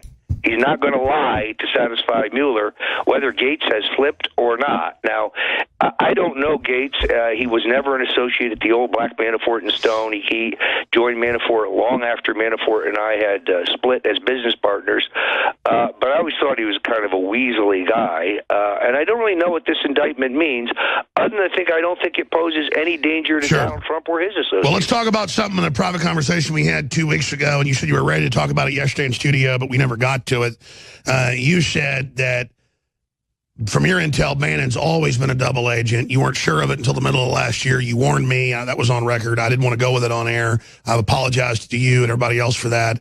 It was a mistake I made, just trying to be such a team player. You can't be on the team with somebody that's a Benedict Arnold or Judas Iscariot. And so that's a big loss we have, thanks to me and others. But, you know, but you said he's clearly working with Mueller, even though he wasn't ever involved in the campaign during when all this Russia crap went on. Now it's admitted, it's in the news today, that now Bannon's going to be the star witness to move forward, and basically Mueller's only hope. You predicted this. You've got intel. What is it? When we come back in about 2 minutes after this break. And then we've got Quentin Tarantino's father coming on. I'm not a gossip columnist, but he is his father. And Quentin Tarantino has been promoting basically pedophilia. And so his father contacted us and laid some incredible info on us that fits in with everything we already know. And so we're going to go there, okay? And we're going to go there, Mr. Tarantino, with his father, to understand exactly why he goes on Howard Stern and says sex with children is okay if they're consenting. That is the NAMBLA creed. So we're going to cover that coming up for about 30 minutes, and then continue with phone calls from folks here on this Friday edition. Just briefly, we are ending 4 sales either Sunday or Monday, because I have new specials starting on Tuesday, and supplies are running low. 50% off the liver and kidney cleanse Icarin. Go read about it. It's amazing. You cannot beat it. It's the best herbs and compounds that are known to, in a healthy way, flush that out. It is dramatic. You owe it to yourself, your family, you name it. It's amazing. Icarin, 50% off. We also have the DNA Force Plus, but in our first run, it's called Cell Force Plus, because I didn't want to get into a trademark issue with one of our partners. They said, no, this is so good, so much stronger, so much better, and so much lower price. You can call it DNA Force Plus. So we're going to call it that when it comes out soon, but it's a third of the price that you'd ever find anybody else with it. The CoQ10, the BioQQ, that is about to sell out. So that is discounted 53% off right now. And we also have a bunch of the other best-selling products at 50% off, like Flora Life, the great probiotic, and others. And toothpaste is 50% off, fluoride-free, super blue. And Owen Schroyer, and, of course, Roger Stone. So we're not trying to just strafe Bannon as some ego thing. We wanted to believe in him as this great man. He was really just a Hollywood screenwriter that took our liberty movement, my words especially, and others, and twisted it into a conflagration to try to gain control. But Drudge and others smelled him out. You smelled him out. But you're not a backbiter infighter like me, so you didn't mess with him. But now they're calling him the next golden boy. This whole fake Russia indictment thing of a ham sandwich and people that were actually attacking Trump, their own indictment admits, just bizarre, of low-level nobodies. I mean, does this signal a face-saving end? Or, as we're seeing in the news, is the man riding in on the white horse as the cavalry, as the Deus Ex, going to be little baby Bannon? Well, let me take this and break it down in 2 parts, Alex. First of all, I think one of the main reasons that Mueller popped this out today is because the indictment of General Mike Flynn is falling apart before his very eyes. Mueller agreed to a stipulation for a protective order on the evidence surrounding Flynn's indictment, which is looking flimsier and flimsier. I think there's a high probability that the charges against Flynn are going to get vacated. And the judge in that case just recused himself, and a new judge is in there too. That's also significant, Roger. mean, I think there's good news for that great American patriot, Mike Flynn, who I think was unfairly terminated and unjustly indicted. He was the linchpin. He was the first domino to fall. No question. And that opened the doors for the globalists, for H.R. McMaster and General John Kelly and others to get back inside the tent. As far as as far as Bannon is concerned, my understanding is that he is now singing like a canary, and he is attempting to impugn the president on business-related things. It's not Me Too. There's some speculation about that he may have tall tales to tell about Donald Trump and women. It's not that at all. I think the allegation is going to be that the president was trying to do personal business when he was, had allegedly, according to Bannon, recused himself from his business. Now, my guess is most of this is trumped up. The president's way too smart for that. Plus, if you actually read presidential power, you're allowed to keep doing your private business as president. Well, I mean, look, Bannon is like a spurned lover. He's like a scorned, bloated, tart whore. Who dresses out of a dumpster. He looks like a psychotic. And who needs to be introduced to soap and water. No, look, it's very strange because the president gave this guy the highest possible honor you can have in our business. I mean, a White House job is that's the pinnacle of success. And he made him chief strategist, and then he proceeded to leak all over it and crap all over it. And begin plotting his own campaign for president. Delusions. The American people will elect a guy who wears 3 button-down shirts on top of each other. It was only 2, Roger. Come on. All right. I've seen him wear 3. You know what's going to be incredible? That guy in the Oval Office where Ronald Reagan would not even take off his jacket. Well, now CNN puts different. Now CNN puts different pictures of Steve Bannon up when they talk about him because he's the good guy now. So they have like a Photoshop picture of Steve Bannon they use. But I tell you what's going to be shocking about this is the tripling, quadrupling down of the Trump-Russia collusion, delusion, and the brainwashed minions out there are only getting more crazier. I mean, they're going to buy this. That's going to be the craziest thing. They're going to buy this, they're going to celebrate this, and they're going to act like this is a big victory for them. Meanwhile, the president's on his way to the hospital in Broward County. Which they're also mocking him for. They're literally mocking him for that on Twitter. Anna Navarro and them are mocking the president for going to to Florida. Or they'll just do like some of the CNN reporters. They'll just say he never really went to the hospital. Oh, he didn't do anything. It was Acosta. He was never there. He didn't go see Scalise. No, he was never in Florida. And they took the bust out of Martin Luther King. And yeah, hey, thanks, Roger. He colluded with Russia too. We found him now. We'll be back with Quentin Tarantino's father. We're going to be joined till about 45 after by Tony Tarantino, TarantinoProductions.com. He got into acting, producing, directing, I guess before his son was even born. And when we got this call about a week and a half ago, I looked into it, I vetted it, made some calls, and he's a really interesting person. The Tarantino family has, for over 80 years in the film industry, Tarantino Productions was established in 1958 as a general partnership between Dominic Tarantino and Tony Tarantino. In 2017, for the first time since the founding of Tarantino Productions, LLC, Tony Tarantino decided to bring his son, Edward J. Tarantino, in as vice president. Tarantino Productions participates in the writing of screenplays and scripts, and it just goes on. He's got a very interesting background in history. He's a patriot. He's a conservative. I'll let him say a few minutes about his background in patriotism, but I got the contact, and I was like, this is Tarantino's dad, and he says that he really is upset about what Quentin's saying. And my issue was he's defended Weinstein, Harvey Weinstein. Quentin has. Quentin, for no reason, first time I ever saw him, came over and told me to get the F out of here, and I was at a public movie theater watching The French Connection. I didn't know he was going to show up and speak. I knew the director was going to be there, and then he was there, and it was his event, and some of the people attached to him came over and basically accosted us as we left. And I was like, wow, I don't like Quentin Tarantino. What a jerk. But he had a few films you could say were pretty good, but that's not why I'm attacking him. I'm attacking him because he went on Howard Stern and said that when Roman Polanski drugged and raped that little girl, that when it was a big national controversy that, well, it was consenting. Well, no, you can't pick up my 13-year-old daughter and if you convince her to have sex with you because you drug her, that it's consenting. It's below the age of consent. That is a NAMBLA statement. And I don't want to just, I feel bad with his father here. I looked up, that was a good record and everything. But his dad wanted to come on to set the record straight about the family. We'll play that clip if you missed it from Howard Stern. But even Howard Stern gave him like, it goes on for like an hour. Like, dude, back off. You know, say you're joking. And Quentin would not say that. And then we learned talking to his father, and I don't know how much we want to get into on air, but it fits the MO of why somebody would think something like that if they themselves had been abused. So this rabbit hole goes deep, but Epstein's plane, the Leah Express, and of course, Weinstein on board, the Clintons on board. I mean, this is a big house of cards. And why would Tarantino publicly defend that? And why would the media refuse to pick it up? I mean, if a guy slaps his wife, he gets in trouble, and he should.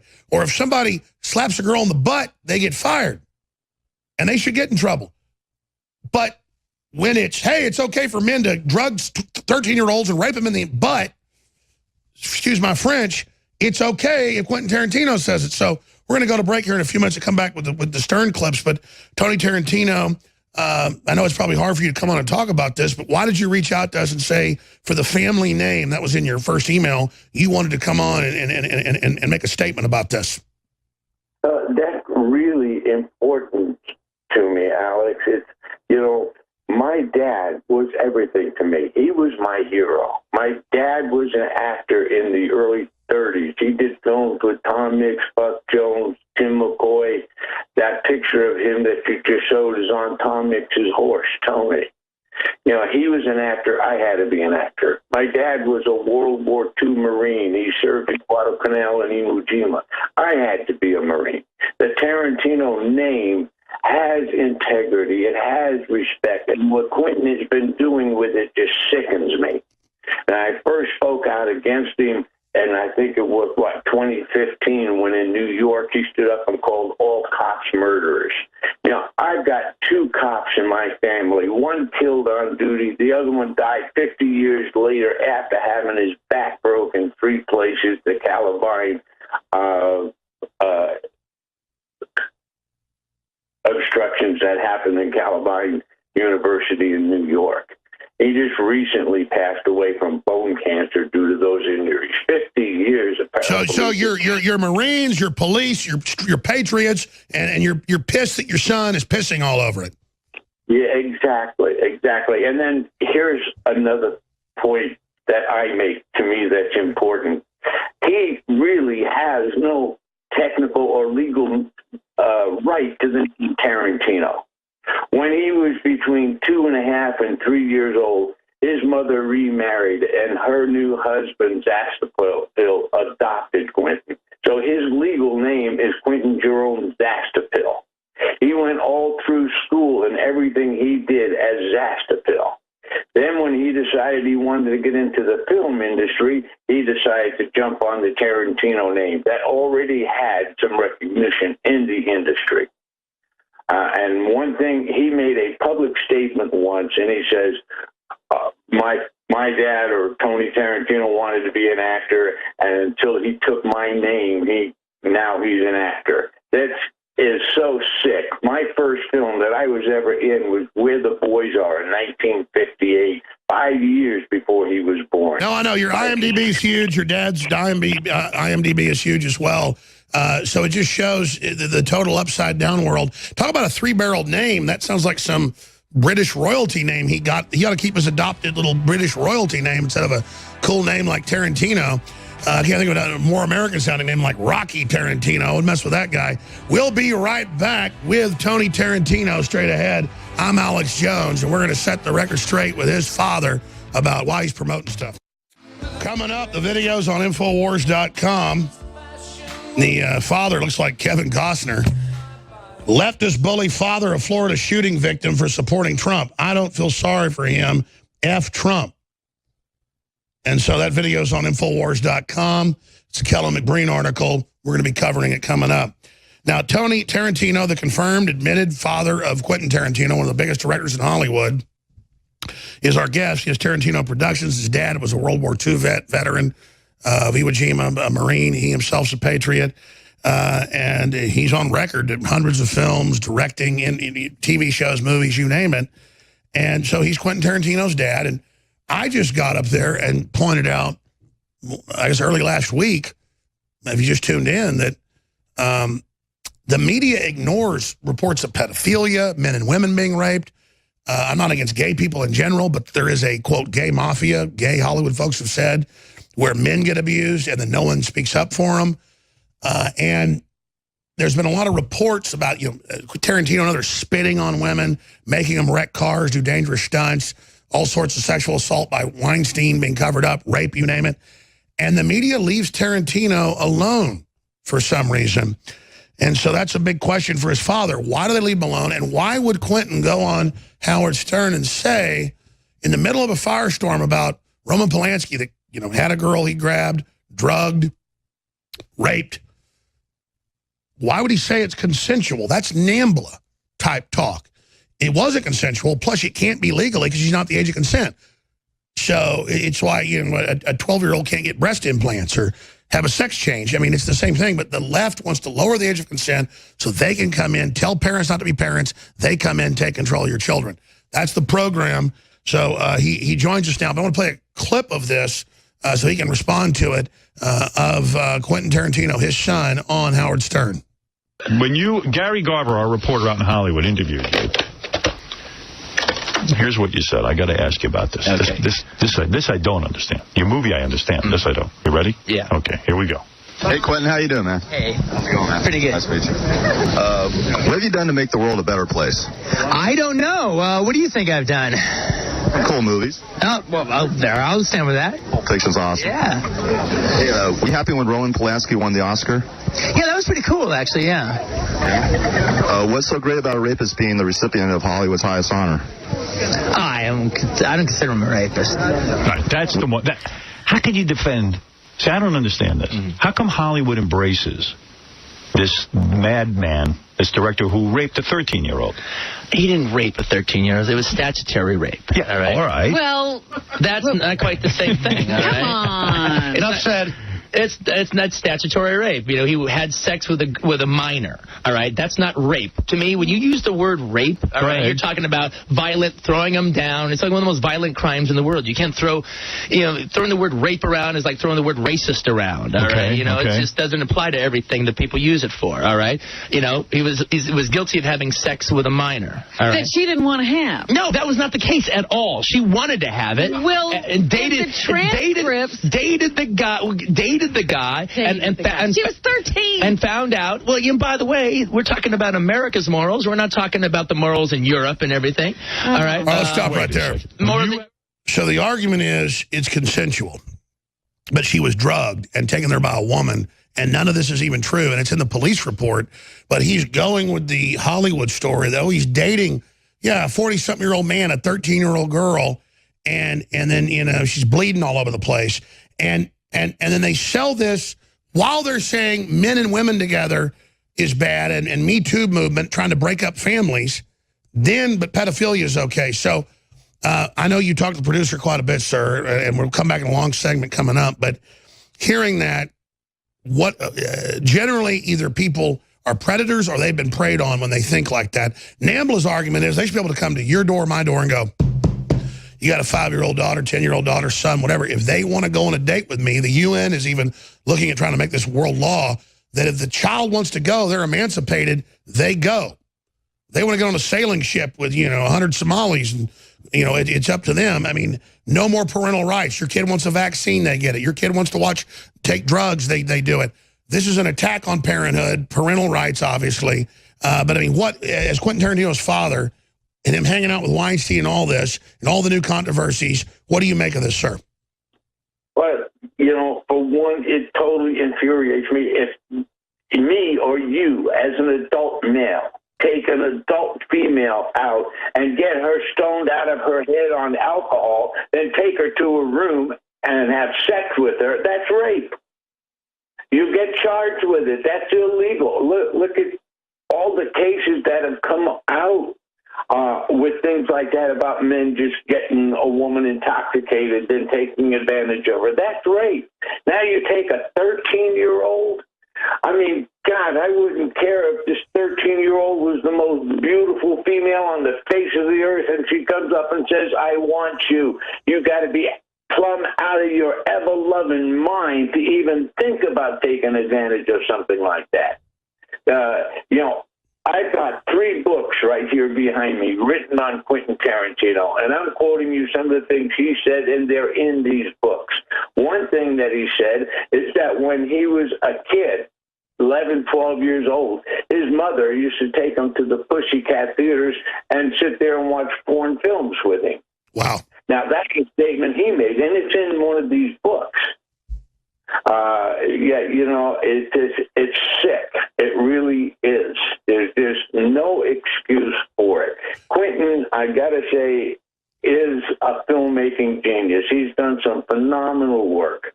But on the other hand, he's such an egotistical maniac that thinks he's above everything else. He sits on $150 million of his own capital. He could afford to do anything he wants. Right now, Sony is threatening to drop his new film on the Manson family. That's been all over the social media. I've seen it. Well, that's my next question. He introduced everybody, Pulp Fiction, men raping men, torture, now the Manson family, Satanism, helter-skelter. He's being used as a conduit by some very bad people, and usually people that say pedophilia is okay either abuse themselves or been involved. And then he writes, as you said, he was going to porn theaters with his mother. I can't believe they let him in to XXX porn theaters at 11 or 12 years old. This sounds to me like Quentin himself may have been abused. It sounds to me too, but I couldn't verify that because I don't know. I did. Well, is it not abuse to take an 11-year-old or 12-year-old boy to a porno theater? I mean, I wouldn't go to one of those myself. I'm riding with a crazy girlfriend in college once wanted to go to one, and I said, "You think I'm like, hell no, lady." So I mean, as an adult, I wouldn't go on one of those filthy things. So that's what I'm saying is, wow. And then too, because of all of this and what he's done, I've got a film going now that I've written 3 years ago before I met Donald Trump, before Donald Trump was running for president. And this film happens to go along with everything he's promoting in his administration. Well, let's talk about that when we come back, then. This is very interesting. Quentin Tarantino's biological father on video Skype with us. If you're a TV viewer, radio listener, you can hear him. Amazing. Infowars.com/show. Coming up after our guest leaves, we've got the 16 Russians indicted, 3 institutions, 13 people. This is amazingly good news. It shows Mueller has nothing. It is low-level PR companies that were trying to get advertising for their products. They were attacking Hillary, supporting Hillary. They were hijacking every meme out there, which thousands of companies we know of. To say thousands, that's conservative. They just take whatever the trend is and they just write stuff about it. They link to it and you jump on it. That's how a lot of people run the internet. We try to lead the internet. We try to actually create, the new research, the new trends to wake people up. But let's put drudgereport.com back up. Let's see the headline. D.C. rocked. Mueller indicts 13 Russians. Trolls of 2016. And Drudge has got the right term. I was trying to think during the last hour, who are these people? They're attacking Trump during the campaign. They're supporting him. They're attacking him after.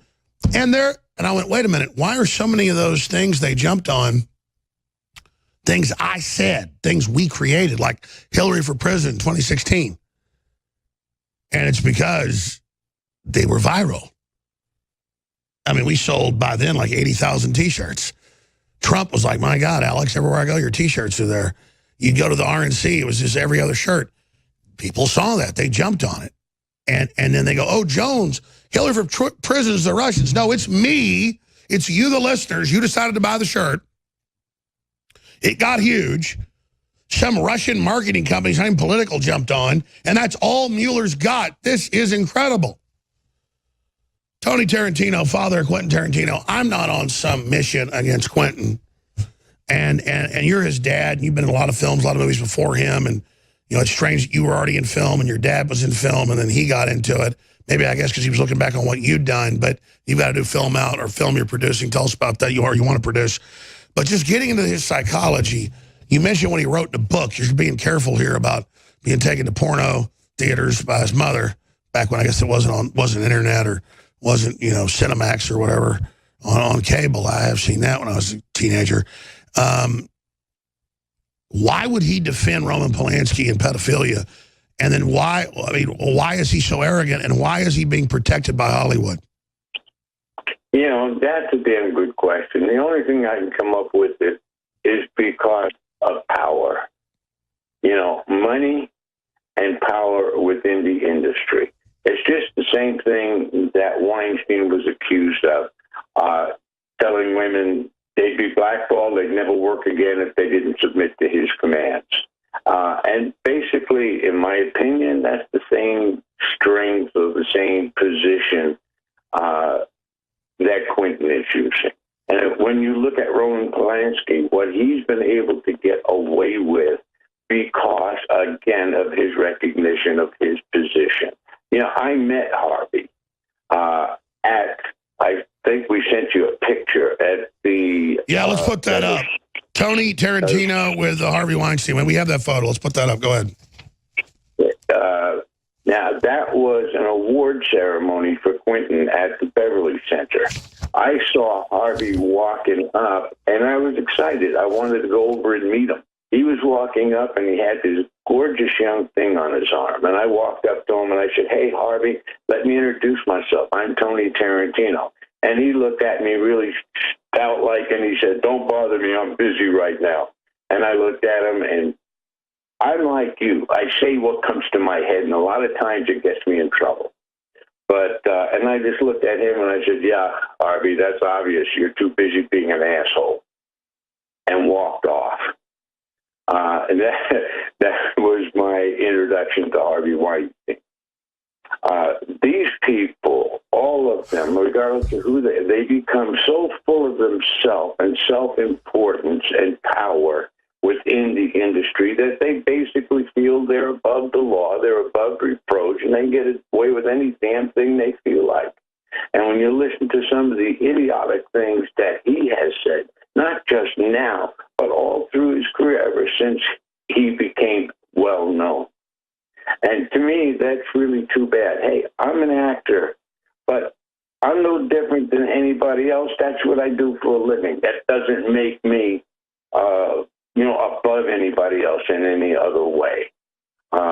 It's just what you do for a living. You have a job. What you do for a living, and you're good at it. But that doesn't set you up against the rest of the world and make you any better of a person than anybody else. And people that take that attitude and think they're sick. They have a real problem. They need to come back down to earth. Somebody needs to put them there. And honestly, that's not my intent. I don't want to. Well, let me ask you this question. It was 16 years ago, because my son's almost 16. My ex-wife was about 6 months pregnant. And there was one Alamo Draft House. Then it was called the Ritz downtown. It's at a new location now. But it was a big theater they built out of an old warehouse. And I went to see the French Connection. I knew the director was going to be there, but I didn't care about that. It was back when there weren't a lot of movie theaters. They were going to show The Exorcist next that he'd done. I didn't care about that. I only bought the ticket for the first movie. So I go with my pregnant wife. We sit down. I watched the movie, eat pizza. But, of course, Quentin got up at the first, and then the director came on. So I'm leaving, and then one of the guys associated with the local paper comes and gets in my face, says, "What are you doing here?" And then Quentin walks over out in the big hall, open area, and goes, what the F are you doing here, blah, blah, blah. I guess he knew who I was. I kind of ignored it, and my ex-wife comes out of the bathroom, and I say, "Hey, let's get out of here." And then I'm going down the stairs, and the guy affiliated with a local newspaper, affiliated with it, nobody's going down the big red stairs at that point. Everybody's upstairs. He jumps down with his feet and tries to, knock her down the stairs. And then laughs and goes, "Oh, I'm sorry, it's an accident, it's an accident." And they had the local paper person up there with a pad in their hand. It was a lady. And then no one's up there. I'm looking up. It's this big area, open area outside. There's only one theater there. And there's Quentin Tarantino kind of pops out like a barracuda or something and just goes right back. And so I'm not saying he was behind that, but he told me to get the F out of here. Just the arrogance of somebody like that to act like that. That's why when I saw him do the Howard Stern stuff and say how big deal about sex with little girls or whatever. It just made me ask, this guy really thinks he's God. Yeah, and he's proven that. I don't know why, but he's really come after me big time. I had Prism funded through Wells Fargo Bank, and then I got a call, and I have it on voicemail because I couldn't take the call at the time. The vice president of finance over Wells Fargo Bank called me, and on a voicemail, he said, hey, we got a visit from Weinstein and Quinton, and after a discussion with them, we decided not to go with you. And then not long after that, I got another deal. That was a $55 million deal. Then after that, I got another deal with a company called Cedar Fair. They owned all these amusement parks like Knott's Berry Farm. And they were going with me. And then because I was all over the internet and everywhere else supporting Donald Trump, I got an email from them saying, hey, we decided not to go with you. You're too politically sensitive. So that's how it works. So they claim there's a red list and they've been persecuted. They're persecuting people that are just common sense and aren't anti-America, and they think it's all funny. And I was reading about him spitting on Uma Thurman and you're like, but it happened to me. It's just like some dude wanting to be a big bully and do whatever he wants, and at a certain point, he's getting called out. TarantinoProductions.com. People can find out about your new productions there. Look forward to speaking to you again in the future. Tony Tarantino, thank you so much. Thank you, sir. All right, we'll be back with all the big news boiled down. A lot of it's been breaking since we had him on for the last 40 minutes. Very interesting, though. And I don't care about Hollywood. I don't care about, all their stupid crap. I'm not attacking it because I'm not part of it because I've already turned it all down. I'm covering it so you understand why you hear people like Tarantino say this type of evil crap. Thank you for joining us. Joel Gilbert's coming up with guest Larry Klayman, the founder of Judicial Watch, with key intel in the next hour. With all the big breaking news that's unfolding in the War Room with Owen Schroyer. And, of course, Roger Stone, who's here in studio, here in the ATX. Before I hit the final news that I'm going to hit in this hour, I just want to make a point. I can't open a newspaper or turn on a television channel or go see a movie or turn on Netflix or HBO or Amazon and there not be just anti-Trump stuff everywhere. And then below that, there's anti-Alex Jones stuff everywhere. And it's not like, oh, look, they're attacking me. It's not like that.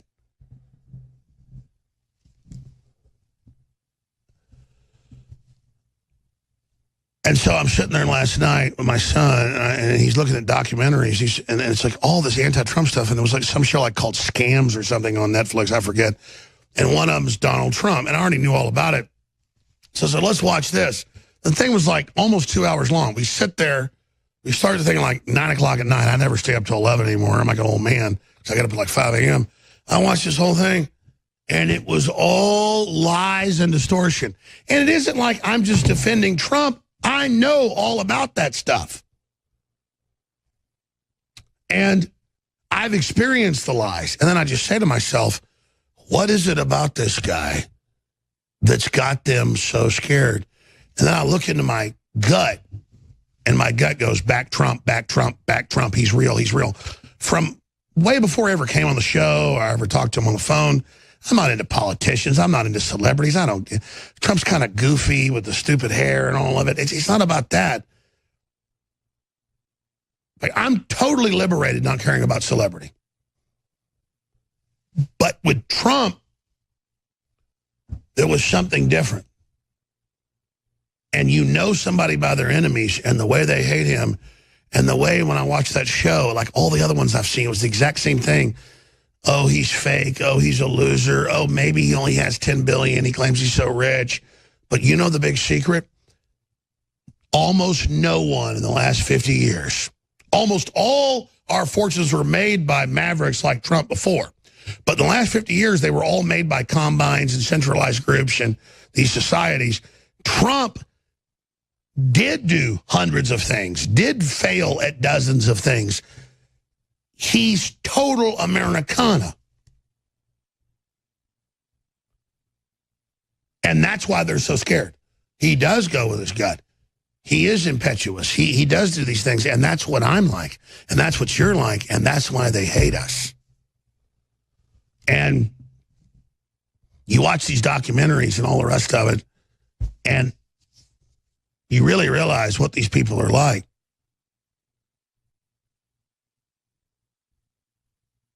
And it would show these people that were given access to Trump that would stab in the back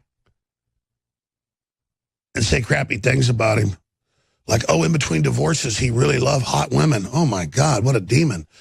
But if you're trying to screw little kids that you kidnap, that's fine.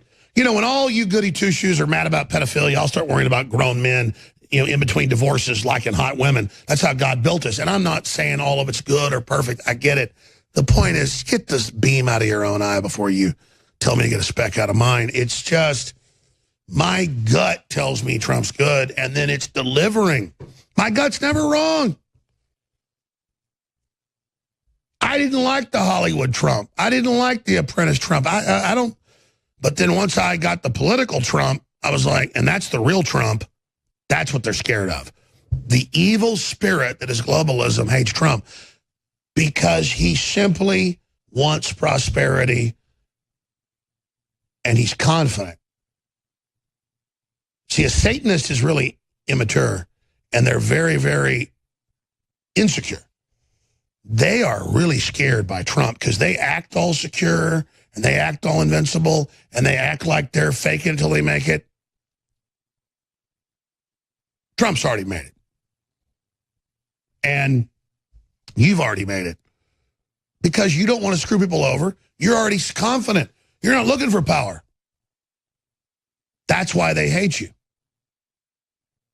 And so that's why I back Trump. Is he perfect? Absolutely not. Has he made a lot of mistakes? Yeah. If I was in his position, I'd have done a worse job, I can tell you right now. We're not gods, we're men.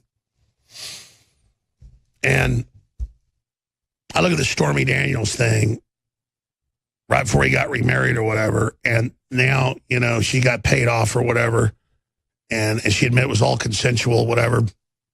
And, oh, she saved the dresses, and now they're going to see if any of his DNA's on it. Like he did something wrong, like a woman wants to be with him and he's with her, and then now the treachery of this. I'm not saying Stormy Daniels has even done all that. The point is that's how the media pushes all this. Like, oh, ISIS can murder and sell little girls into sex slavery, that's okay. But if Donald Trump has consensual sex with a woman 14 years ago, it's the end of the world. And that's what I mean. And then Quentin Tarantino says you can rape a 13-year-old. It's consensual. It's what I mean. It's like they're the group that has no morals, that knows we have morals. And so it messes with us all day about how we're not perfect when it's completely evil. And that's what I'm getting at here. Yeah, Stormy Daniels has a Monica Lewinsky dress to test for Trump's DNA, report says. God almighty.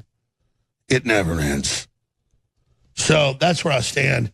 Meanwhile, North Korea has told its military they're going to strike Tokyo, Japan, between the 28th of March and April 2nd. And, you know, mainstream media puts out fake leaks and fake reports and fake sources. Let me tell you something. Those aren't fake sources with me. I'd rather blow my head off, which I don't want to do, by the way, never commit suicide, than lie to you. My only value is that I tell the truth. The globalists call that a weakness. I call it a strength. But are the people telling me that trying to manipulate me? Maybe so. You should, I mean, I said, so does the deputy director want me to say this? Well, you're authorized to say it. No, I want to know. Do they want this said and why? We're not going to tell you. But obviously, we're authorized to tell you this. I ignored it for a few weeks. Then more contacts, more. We want you to, warn people because we don't want to cause a panic, but we want the armed service network that listens to you and everybody to know this. And I'm like, am I being used in some larger thing to hype war? I don't think that's what Trump wants to do. I don't know. And then after weeks of this, I decided to just tell you, just know I'm at the limits of my capacity. I'm not like these con men that say they know everything and they've got every answer and they have no answers. I'm telling you, I'm maxed out, and I'm just telling you this stuff's real. And that's all I got at this point, is the fact that I'm real. I can hold on to that point, that I'm not trying to hurt people, that I'm real, that I love God, that I love my family, that I love children, that I want to be a good person, and I'm willing to do whatever it takes to make sure that we continue on, and I want to be strong because I believe you're strong. Globalists always say, oh, Alex, you're just scaring them for us. They're a bunch of cowards. But they've been proven wrong, haven't they? You're not a bunch of cowards. You heard the truth about the globalists, and you took action. You heard the truth about their evil, and you took action. And that's what I know. I don't sit there in some intellectual calculation like all these other inbred, three-barreled named scumbags do. You want to talk about cracker-ass white people? Let me tell you, they are the problem. They're 1/10 of 1%. They're a bunch of inbred mental patients. They can all go right to hell. There's no big fancy calculation with me. I go with what the truth is, though the heavens fall. And in 1 minute at the end of the hour, if you want to see this type of information continue, buy the products. 50% off. It's going to end this weekend. Super Blue, colloidal silver, iodine fortified. The Icarin liver and kidney cleanse, so powerful. 50% off out of the gates. And, of course, the Body's Ultimate Turmeric Formula. 50% off. 400-plus milligrams of the curcuminoid in it. Nobody's got that out there. There's brands out there for $80. 2 or 3 times what we sell it for that are pure crap. Because I'm a schmuck. I believe in actually treating you like I want to be treated. Well, you know what? I'm not a schmuck. You have seen it. You have used it. You are buying it, and you're rebuying it because you know that there are real people that openly deal and straight shoot, that lay it out square. New term I developed this week, square shoot. I shoot you straight, square way, square shooting. We'll be back. Stay with us. 4th hour. I want to be very, very clear, and it's not because I'm in some FBI butt-kissing operation, but because I've learned how this stuff works. The Democrats would stage riots, came out in the WikiLeaks, came out in other documents, Soros documents in court we covered just last month, would exacerbate every questionable police shooting, would cause race riots, would try to discredit local governments to then bring in federal control under UN edict under the Strong Cities Initiative. And believe me, I couldn't believe 2 years ago when they were openly saying the Justice Department, Loretta Lynch, wanted the UN to take over local police departments. I mean, you can't make that up, but that was the announcements. Even crazier than I can think of. I mean, it's just they're getting bold as they lose. They're like overshooting. They used to like deny world government. Now it's like World Government Summit says get rid of the family, this week. So when you just sit there and like attack a group and say every FBI agent's a horrible person and they're all bad and blah, blah, blah, there's a political aim behind that because it's an institution. Somebody wants to hijack that institution. And if Trump was trying to clearly block the FBI and do bad things, I'd be against him. But there are criminal elements in the FBI, so they make it about an attack on the FBI instead of about ferreting out criminal elements within it. But if the left and the globalists are going to call for gun control, they're going to blame gun owners and say we're all guilty, and then you've got the holdovers of the whole Obama FBI not doing anything about people that keep wanting to do mass shootings, Islamic attacks, San Bernardino, FBI agents were threatened with arrest, civil rights, criminal investigations because they were trying to stop people that went to Pakistan and went to Saudi Arabia. Those were FBI agents and federal marshals that tried to do their jobs. They were threatened with criminal charges for civil rights violations, like they were KKK members about to blow up a black church for trying to stop Muslim immigrants that were terrorists and later did attack a Christmas party. So am I saying the FBI is the enemy? No, it was the FBI, low level, trying to stop it. It was just the department above it making it a political operation completely. That said, here's the breaking news. It's out of London Independent. It's out of Sputnik News. It's out of AP. Florida governor calls for FBI director's resignation over missed shooter's tip. On YouTube, you name it. Florida Governor Rick Scott called for the resignation of FBI Director Christopher Wray on Friday after the agency admitted that the January tip regarding Nicholas Cruz was not investigated. The announcement comes after the FBI admitted on Friday that a person close to Cruz connected the agency's public access line to report their concerns about the 19-year-old's gun ownership, desire to kill people, and erratic behavior, disturbing social media posts. Yeah, he called himself the school shooter. If there was some weird guy with guns at a school and my kids went there, he called himself, "Hi, Mr. Jones, I'm the school shooter." I mean, I'm sorry. I mean, you're 19-year-old, you're getting your ass kicked. And I'm not saying that macho, man. You walk over and say, "I'm going to shoot your kid." What the hell? But that's where we are in this country with the leftists and the globalists protecting the Islamists, the schizophrenics, you name it, it never ends. So we'll continue to cover that. Coming up, we've got the guest host here, Joel Gilbert, Larry Klayman, founder of Judicial Watch, heading up his own powerful group now with the latest intel on everything that's happening. It's all coming up on the other side of this quick 1-minute break. I'm Alex Jones, newswars.com, prisonplanet.com, Infowars.com, and I know you're awake. Hell, you're more awake than I am. But if you don't spread the links to the articles, if you don't spread the word, you don't paint Infowars on the side of your barn, put a sticker on the back of your truck, if you don't call and talk radio or C-SPAN and plug it, they'll beat us. And if they can beat us, they can beat you. But you know what? We keep winning because you keep taking action. So I'm telling a football team in the fourth quarter that's already 20 points ahead, great job, let's not just lose this. I commend you all, but it's up to us to lose. It's ours to lose. Let's take it in. Welcome to the Alex Jones Show. I'm Joel Gilbert, coming to you from California, right from the left coast. You know me as a frequent guest, filmmaker, dreams from my real father. There's no place like Utopia. And right now in the Infowars store, you got to buy it from Alex Jones. It's Trump, the Art of the Insult. You won't be able to stop laughing. You got to go to the Infowars store and get the Art of the Insult. Now, coming up at the bottom of the hour, Clinton basher, attorney Larry Klayman of Freedom Watch USA. He's going to be giving us a lot of insight on what's going to happen next in Washington with the so-called indictments or non-indictments, if anything's going to happen and how it can happen to take care of these conspirators against the United States. First, I'm going to give you some of my insights, some of my takes on what's going on in the news.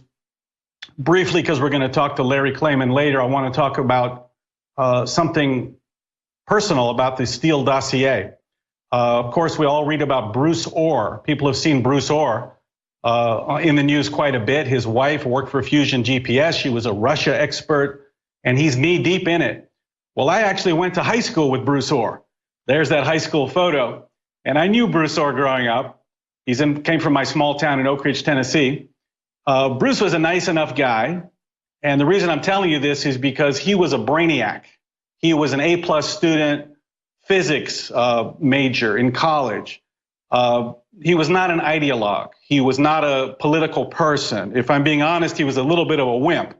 So I'm going to predict, based on my knowledge and experience with Bruce Orr growing up, that he's probably cooperating with the investigators, because he was actually scheduled to be interviewed by the House committee over a month ago, no interview.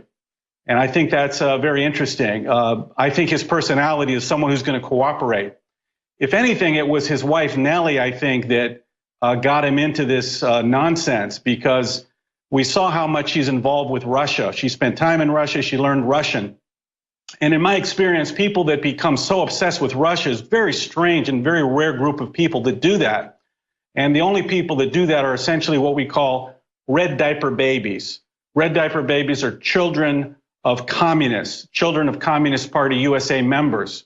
It's a phenomenon that goes way back. In the 1960s, all the leaders of the Weather Underground, SDS, Students for Democratic Society, Marxist terrorist groups, all of them came from families where their parents taught them growing up, we're pro-Stalin, we're pro-communist, we love Russia, America is evil.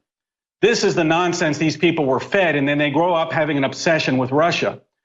As you know from my film, Dreams from My Real Father, I presented a mountain of evidence that Obama's real father was a Soviet agent, Frank Marshall Davis, the man who raised him in Hawaii, and he was radicalized. Now, Bruce Orr, I believe, is going to sing to the feds because he's no radical. He's a very nice kid, and he probably got involved in some things that he realizes, are way over his head. So we're going to talk to Larry Klayman about that later at the bottom of the hour. I want to give you some insights into this horrific shooting by this nut job in Florida this week. As usual, we hear that the FBI was warned about this guy and did nothing. And of course, the left calls for gun restrictions. They call this common sense. It's always common sense with the left. They use these word games. They want common sense gun laws. Of course, there were no common sense truck laws when the terrorists ran over people in New York or anywhere else, when these people were on a bike path. They didn't talk about common sense pressure cooker laws after the Tsarnaev brothers made bombs out of pressure cookers. Every time a Islamic terrorist shoots, stabs, bombs, or runs over Americans, of course, the response of the left is, let's not jump to conclusions. There's no common sense call for common sense immigration reform. Where's the common sense? So you got to be careful about leftist word games. They've been playing word games forever because on the face of it, their policies don't make any sense. Of course, back in the 60s, they used to say, don't kill your children. And then it became choice. Abortion was a matter of choice. Of course, only 8-9 years ago, Barack Obama was saying marriage is between a man and a woman and God. God's in the mix. And then later he said, well, no, now the word is equality. It's marriage equality. So we've got common sense, choice, and equality. The next one is government-controlled healthcare. Government-controlled doctors. Doctors work for the government. We see how that works in the VA hospitals. But the new word is access. You have to have access to healthcare. Everyone has to have access. Now, access simply means free government health care. And now, of course, we hear because this nut job shot people that we need common sense gun reform, which simply means eliminate, of course, the Second Amendment. So the media simply in turn replays and repeats these word games. And often Republicans accidentally get caught up in it too. They repeat these word games. So you have to be very vigilant not to accidentally accept the language of the left. All these things, the immigration system is broken. I've heard Republicans say that. In fact, the immigration system was fine. It was the enforcement that was broken. So it's all about word games when it comes to the left. But let's talk about the FBI and their incompetence with this mass shooter. They've been missing a lot of mass shooters lately. I want to go through some of them and give you some insights, especially into Las Vegas. Of course, Dylan Roof bought weapons because of errors of the FBI and their background checks. Fort Hood shooter Major Nidal Hassan was in contact with al-Qaeda terrorist Anwar al-Awlaki. FBI declined to investigate him. Nothing could go wrong there. Of course, the Tsarnaev brothers in Boston, one of them was investigated by the FBI. They said, no links to terrorism, see you later. Pulse nightclub shooter Omar Mateen was turned into the FBI. Remember, if you see something, say something. They had like a 2-year investigation of this guy. They interviewed him. They eventually said, well, no problem, never mind. And then after he shoots up the nightclub, they lecture us again, if you see something, say something. Well, that entire idea is completely irrelevant. It's been proven over and over. It's not going to help. A better slogan would be prepared to protect yourself because the FBI ain't going to do it. FBI ain't going to do it. What has the FBI been doing lately? We know they spend their time carrying bags of money to Russian hoaxsters who are offering up short stories about Donald Trump. Biggest racket in the world. They're paying about $85,000 per page. That's what they paid for the Steele dossier. FBI is also leaking about Donald Trump. Even the director of the FBI leaking about Donald Trump. Not looking into these guys on these watch lists. And of course, they're apparently texting each other. That's another big deal. So I'm going to talk more in depth about the Las Vegas shooter and some things that I've learned and how the FBI goes into the mix. We'll be right back after the break. And welcome back to the Alex Jones Show. Infowars, Joel Gilbert coming to you right from the left coast. At the bottom of the hour, attorney Larry Klayman, Clinton basher, legal scholar, and a voice against government corruption. We're going to talk to him about what's going on in the FBI. In the meantime, I ended the last segment saying, instead of, if you see something, say something, the better slogan is, be prepared to protect yourself, because the FBI is clearly preoccupied with an obsession on Donald Trump, and they are not protecting people as they easily could. I want to talk about the Las Vegas shooter, Stephen Paddock. Now, this is a strange case. A rich, retired white guy, regular old dude, decides to give it all up and murder 59 or so country music fans. What are the odds of that? And there's no motive. Lots of strange things, no motive. There's hundreds of cameras in the Mandalay Bay. They must have had this guy coming and going with bags of stuff and suitcases full of guns or something. How come we haven't seen a videotape? Anyone seen a video of tape of that? There was only one witness, which was a security guard who goes to Mexico. The FBI lets him go to Mexico a few days later, and then a week later, he's on the Ellen DeGeneres show. You know, could it be that a different guy came back from Mexico and there's something else going on?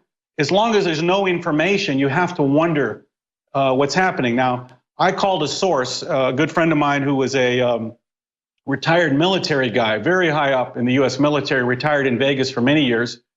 And he checked for me with the top security officials, police, even FBI in Las Vegas. And he said that these main security people who usually know everything knew nothing. They knew nothing, and they usually know everything. And they said that it seemed like all the information was blocked up from the top. So you have to ask, you know, what really happened? Now, remember, the FBI screwed up in Orlando, Florida. They had this guy, Omar Mateen, under surveillance for 2 years and dropped the ball. 49 people dead. That was pretty embarrassing. There was a similar story in Manchester. The shooter, Salman Abedi, at the Ariana Grande concert in England, she was under surveillance and they let him go. I'm sorry, he was under surveillance and the Brits let him go. That was pretty embarrassing. So it's a pattern that we see in Vegas, except they didn't maybe tell us what really went down. Now, I would bet one day we're going to find out that Stephen Paddock was under surveillance. What if all that video in the hotel that they're not showing us, what if there were FBI guys helping him carry guns up to the room? They certainly wouldn't want to show you that if they screwed up and let him go. When they cut off the information flow, it means there's something wrong. What if Paddock was moonlighting? What if he was working with the FBI, trying to set up some ISIS character, and the ISIS guy did all the shooting and killed Paddock and left? Remember, the FBI has cut off all the information. We know there's corruption in the FBI. These guys get short stories from Russians that are ridiculous, and they say, oh, let's go open up an investigation on Donald Trump. So the point is, the FBI seems hopelessly corrupt and incapable on all levels of executing protection for Americans. So this see something, say something is quite irrelevant, doesn't matter. Be prepared to protect yourself, because the FBI hasn't proven that they're ever going to do that. Next thing I want to give my take is on Iran. We saw in North Korea, of course, was in the news at the Olympics because Kim Jong-un's little sister really, really impressed the media, because she showed up, said nothing, and hardly even smiled. And the media thought that was really cool. So I want to give you a unique take on North Korea that you probably haven't heard. Everyone knows about Obama's deal with Iran. It was a private deal. It was not approved by the Senate as required. And it included the transfer of $1.7 billion in cash. Now, the media likes to say, well, some of this might have gone to terrorism, but I would argue much worse. Did you notice that the North Korean nuclear program suddenly took off? They're suddenly shooting all these missiles. and exploding nuclear bombs as soon as Iran got this cash. So unfortunately, the real story that was broken by a reporter, Claudia Rosette, who told me about this, I met her, and she wrote about it in Forbes magazine. She said that Iran did not need cash, that the entire point of the agreement with Obama was to allow Iran access to international banking. She even told me that Iran didn't even ask for cash till the very end. And she told me that there's only one country in the world, one country that must use cash to do transactions. And that one country is North Korea. So again, did you notice that the North Korean nuclear program took off once Obama paid the Iranians the cash? So I think what's most likely is the Iranians simply sent their $1.7 billion in cash to North Korea to continue the Iranian nuclear program during the 10 years they're not allowed to produce. This means that Obama's nuclear deal actually caused both Iran and North Korea to develop nuclear weapons. That's probably what happened. And don't think for a second that Obama didn't know this all along. Obama's record in office was to diminish the power of the United States and empower America's intractable enemies. If you've seen my film, Dreams to My Real Father, you know that Obama was raised by a Russian agent, who I say is his real father. And Frank Marshall Davis taught Obama to hate, taught him to hate America, hate white people, hate people of different economic classes. He taught him Malcolm X, Angela Davis, so much so that you can see that Obama is very comfortable with anti-American extremists, and they're very comfortable with him. Again, the Iran deal may have in fact created two nuclear powers, North Korea and Iran. It took America over 10 years to recover from the disastrous Jimmy Carter presidency. It may take 20 or more years to recover from Obama's legacy of anti-Americanism, racial division, class division, and damage to security. Coming up at the bottom of the hour with Larry Klayman.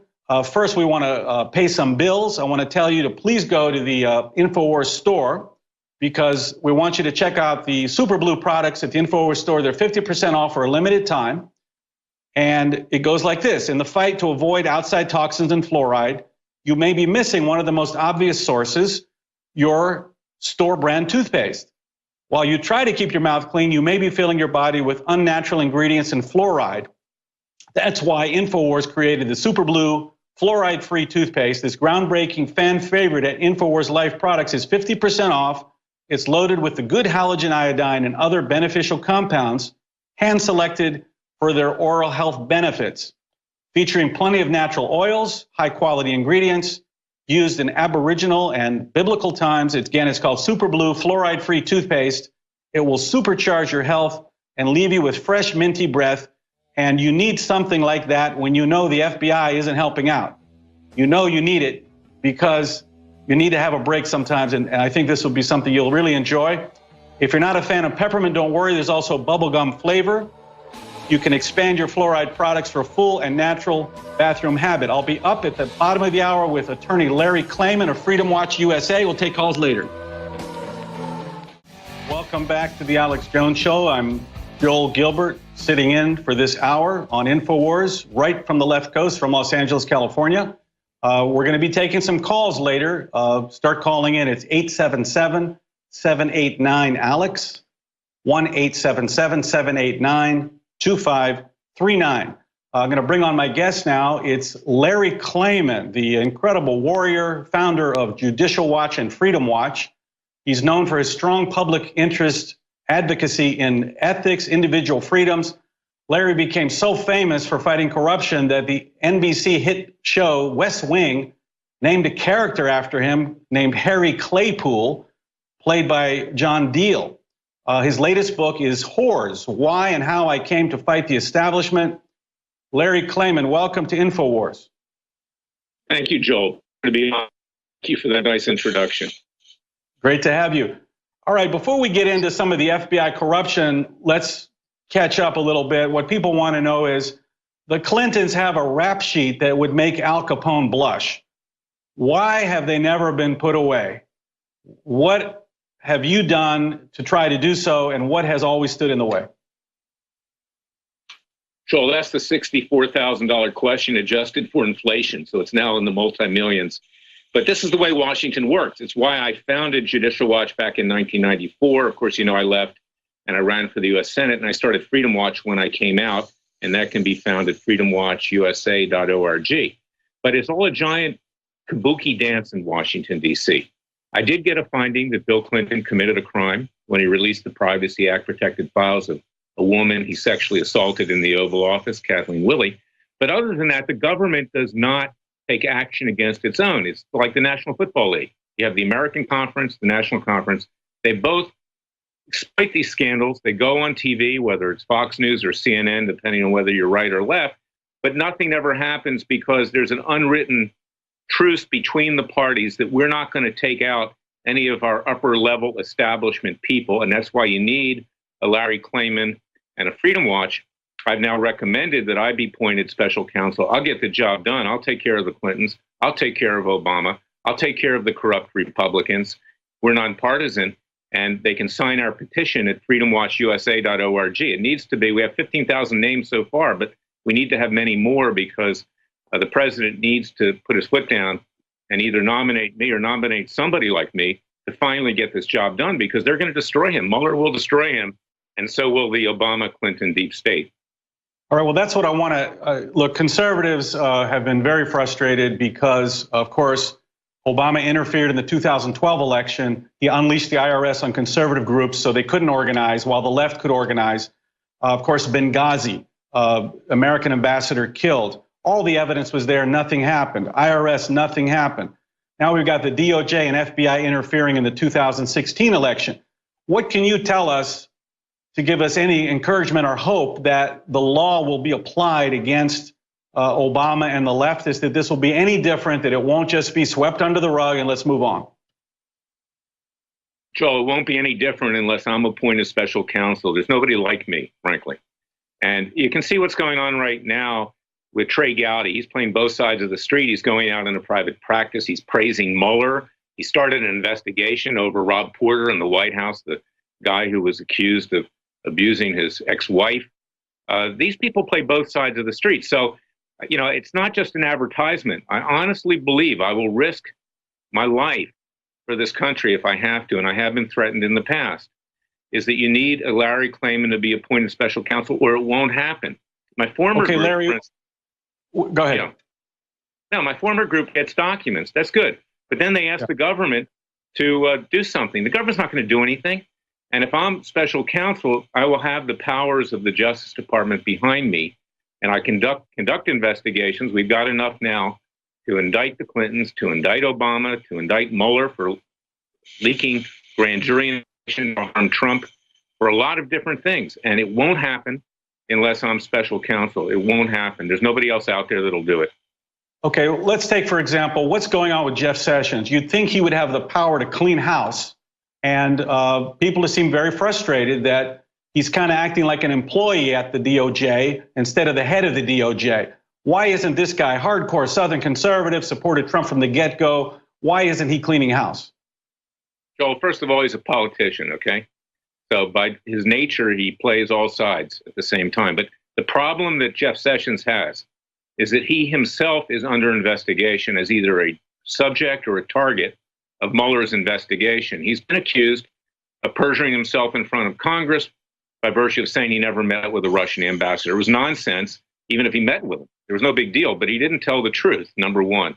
He did meet with the Russian ambassador. Number two, he's under investigation for alleged collusion with Russia. He was on the Trump transition team, and he was also supporting the president to be elected president. And then, of course, he's been accused of playing a role in the firing of James Comey, which is, according to Mueller, possible obstruction of justice. So he's put his head in the sand. He doesn't want to offend Mueller or the Democrats, and he's been absolutely zero as an attorney general. I've said, and others have said after I said it, that he should resign or do his job, but he's been a complete worthless disgrace as the attorney general. Well, what you're also saying is that he was neutralized by these attacks from the left. Don't forget, Devin Nunes was neutralized by an ethics complaint for like 6 months. So maybe this is a technique that they'll always find something to make you afraid to do anything. What would you do day one, Larry Klayman? You're the special counsel. You're in charge of the Clinton investigation. Just for me, you're going to investigate Obama's background and who his father really is. And you're going to find out what the DOJ and FBI were up to. What do you do day one? What's your agenda those first couple days? Well, what I do is I impanel a grand jury, and you start hauling these people in front of a grand jury. Now, we know that the evidence exists that Obama put forward a fraudulent birth certificate, regardless of where he was born, and I don't believe he was born in this country. And I don't also, and, with regard to who his father is, that's an open question, but it was a fraudulent birth certificate, and that is a crime. So he can be convicted for that. He can be convicted for using the intelligence agencies to illegally spy on hundreds of millions of Americans, notwithstanding President Trump. We know he was behind that. He can be convicted for misuse of the IRS. I can go on and on and on, Joel, but there's a lot there. And of course, the Clintons, we know about them. That's a criminal enterprise. And they used the Clinton Foundation as that enterprise to be able to make millions and millions of dollars at the expense of American national security. So yes, I'll bring them in. And that's the difference between Jeff Sessions and me. And that's why I want people to go to our website at freedomwatchusa.org. Sign that petition, because you see, the establishment doesn't want someone like Larry Klayman. We have to force it from the masses to say, yes, we need Larry, because I will risk everything. Sessions won't risk anything. He's there. So you'll empower, you'll put up a grand jury, and you'll start calling people before the grand jury. Look, I'm hearing Jeanine Pirro every other Saturday. She says indictments are forthcoming, and I just don't see it. Do you think she's credible? I like Jeanine Pirro, and I like what she says, but you know what? She doesn't understand. She's been a judge in New York State. She was a prosecutor, but in Washington, D.C., the swamp, she doesn't understand it. She doesn't understand it yet. And, Fox does this, and Fox does a good job, and I commend them, but they're doing it to boost ratings. They want people to think that something's going to happen, but we know it's not going to happen.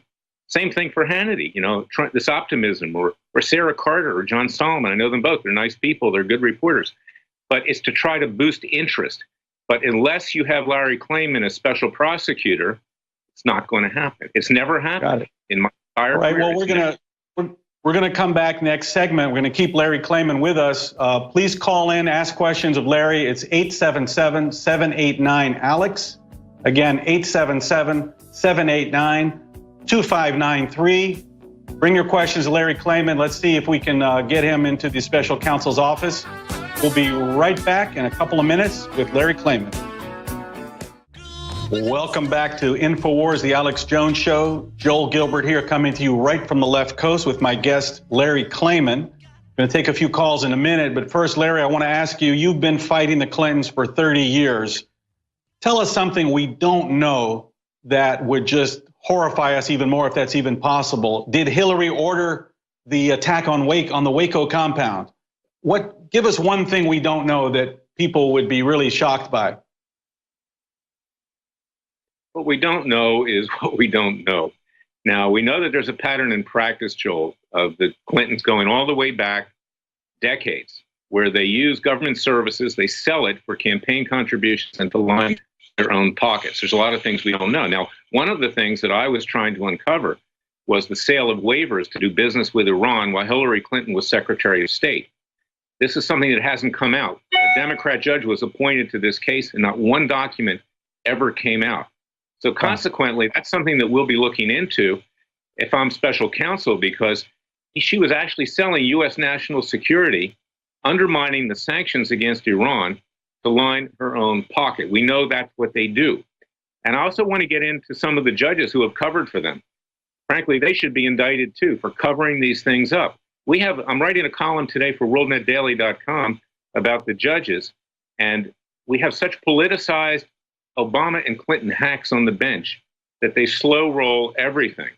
And we've got to break through that. We have to start impeaching some of them, and I'm going to be working with the Judiciary Committee to do that.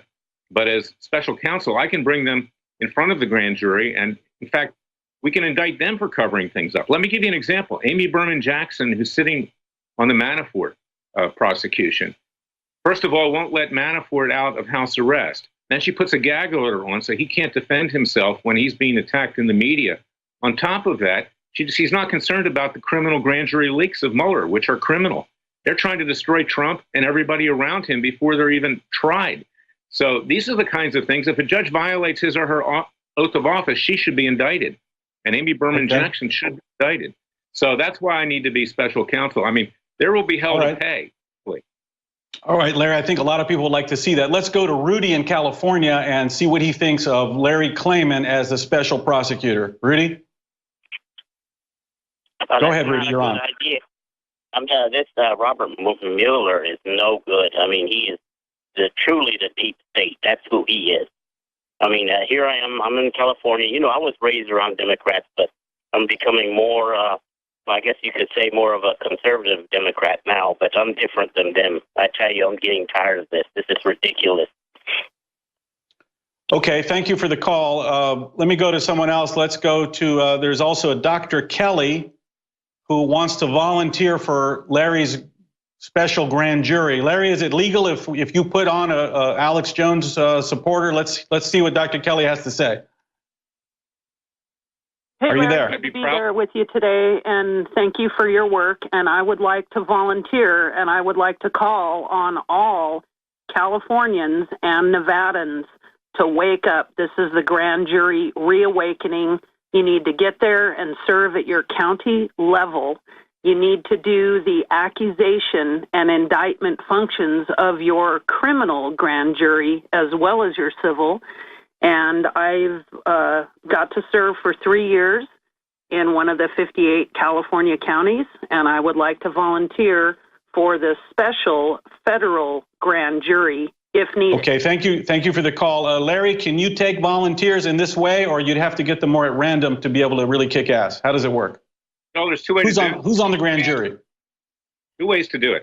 I have a citizens grand jury in Ocala, Florida, a very conservative place. You know, I'm from Florida. And I actually did indict Clinton and Obama, and we convicted them in front of a citizens trial. Okay, this grand juries don't belong to the judicial branch. They don't belong to the executive branch. They don't belong to the legislative branch. Judge Scalia ruled that in a case, United States versus Williams, back in 1982. So we can do it in ourselves. But the problem is we can't enforce the indictments and convictions. And that's why if I'm special counsel, you see, I have the powers of the Justice Department, the U.S. Marshal Service. And once we indict them, once we convict them, then you can enforce it. Because I've always said that the worst punishment for Bill and Hillary Clinton is to be put in prison in the same prison cell together for the rest of their lives. But those grand juries are chosen randomly on voter rolls. Okay, but if people want to assist us as volunteers, that's something that we can consider. So go to our website at freedomwatchusa.org, sign the petition. You can put comments up there. Let me know who you are, and we'll be back in contact with you, because we do need a citizens' army. I'm trying to avoid, Joel, I don't want there to be a violent revolution. I want this to be peaceful. So we need Larry Klayman. And I know I sound like I'm advertising myself, but I honestly believe it in my heart, is that I'm the only one that will do it and can do it. Everybody else is like Jeff Sessions. They'll put their heads in the sand because they're going to put their interests ahead of the country. We don't have patriots anymore in positions of power in law enforcement that are willing to go against the Clintons. Sessions is a nice man, but he lacks guts. Well, how and when did the DOJ and FBI and even CIA become so corrupt with leftists and people that are not following the law and are on to goose chases like Russian hoaxsters instead of dealing with people making threats and Islamic terrorists in the United States? How did that happen? Well, it's always been somewhat the case. This is why I was a Justice Department lawyer. I'm very proud when I became one. I helped break up AT&T. But I saw how it was so politicized, that if you were on the wrong side of the street, you were more likely to be indicted and tried. And if you're on the right side, they would look the other way. So it's been that way to a certain extent. But over the last several decades, it's gotten much worse, and it's gotten politicized. 97% of the lawyers at the Justice Department either contributed monies or voted for either Clinton or Obama. That's unbelievable. They're leftists. And the people at the top are scared to take them on, like Sessions, because they're scared that those people wind up going against them, leaking information, smearing them, whatever. There's this deep state that is highly leftist in this country. And that's why, I want to be special counsel, because I won't let that influence me. I've always been nonpartisan. I went against Bush and Cheney when they did the wrong thing. But this is not the kind of a situation where you need someone who's going to play politics. Our country's hanging in the balance. President Trump is our last hope before we get something even worse than Obama and Clinton. And we need to do whatever we can to bring about justice, to get these leftists financed by George Soros. And I'm of Jewish origin myself. I'm a Christian. I'm a Jewish Christian. So I don't mean this in an anti-Semitic way, but he's a self-hating Jew who assisted the Nazis in World War II and confiscating property from the Jewish people. This is the guy who's financing the Democratic Party and Obama and Clinton and the rest of them. He's extremely powerful. Yeah, let me make a comment about Soros. I want to say something about Soros is people don't know the whole history that he was the only Nazi spy that wasn't executed by the Russians. He shows up in London dealing stolen art that the Nazis had taken and that the Soviets had then captured. He's engaging in a one-man crime wave during the Cold War, trying to collapse the British pound. And then he comes to the U.S. with his Open Society program. He's somebody that, if you look at his history, you just have to ask the question, was he originally a Russian agent? And is that why they spared him? Just like the Nazis spared him because he agreed to work for them. Did he agree to work for the Soviets once they captured him? And I think if you look at his record, you have to ask that question seriously. Let's go to one more quick call with Chris in Virginia. Chris, you're on.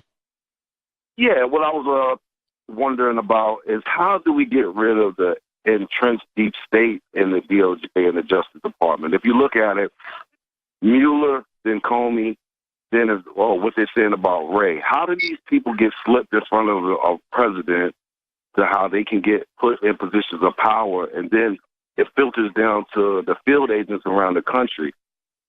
Okay, thank you for the call. We only got a minute left. Larry, can you comment, how do you get rid of this entrenched deep state? 97% of lawyers are leftists. It's all throughout the system now. Does it even matter that Trump won? Did Obama stack the system so much that it doesn't even matter? It does. For the same reason President Trump has the power to have me appointed special counsel, and again, go to freedomwatchusa.org, sign that petition, because I send him those names. And I'm also sending Sessions those names. He has the same power to clean house at the Justice Department. He's not getting good advice right now. The poor guy is hit with 25 different things every day of people trying to destroy him, but he has the power to clean out the Justice Department. I'll tell you, most people there walk around like Night of the Walking Dead, like zombies. About 30% of the Justice Department actually does its job. You can get rid of 70%. Let's keep 30% who aren't inflicted by being Clinton and Obama loyalists.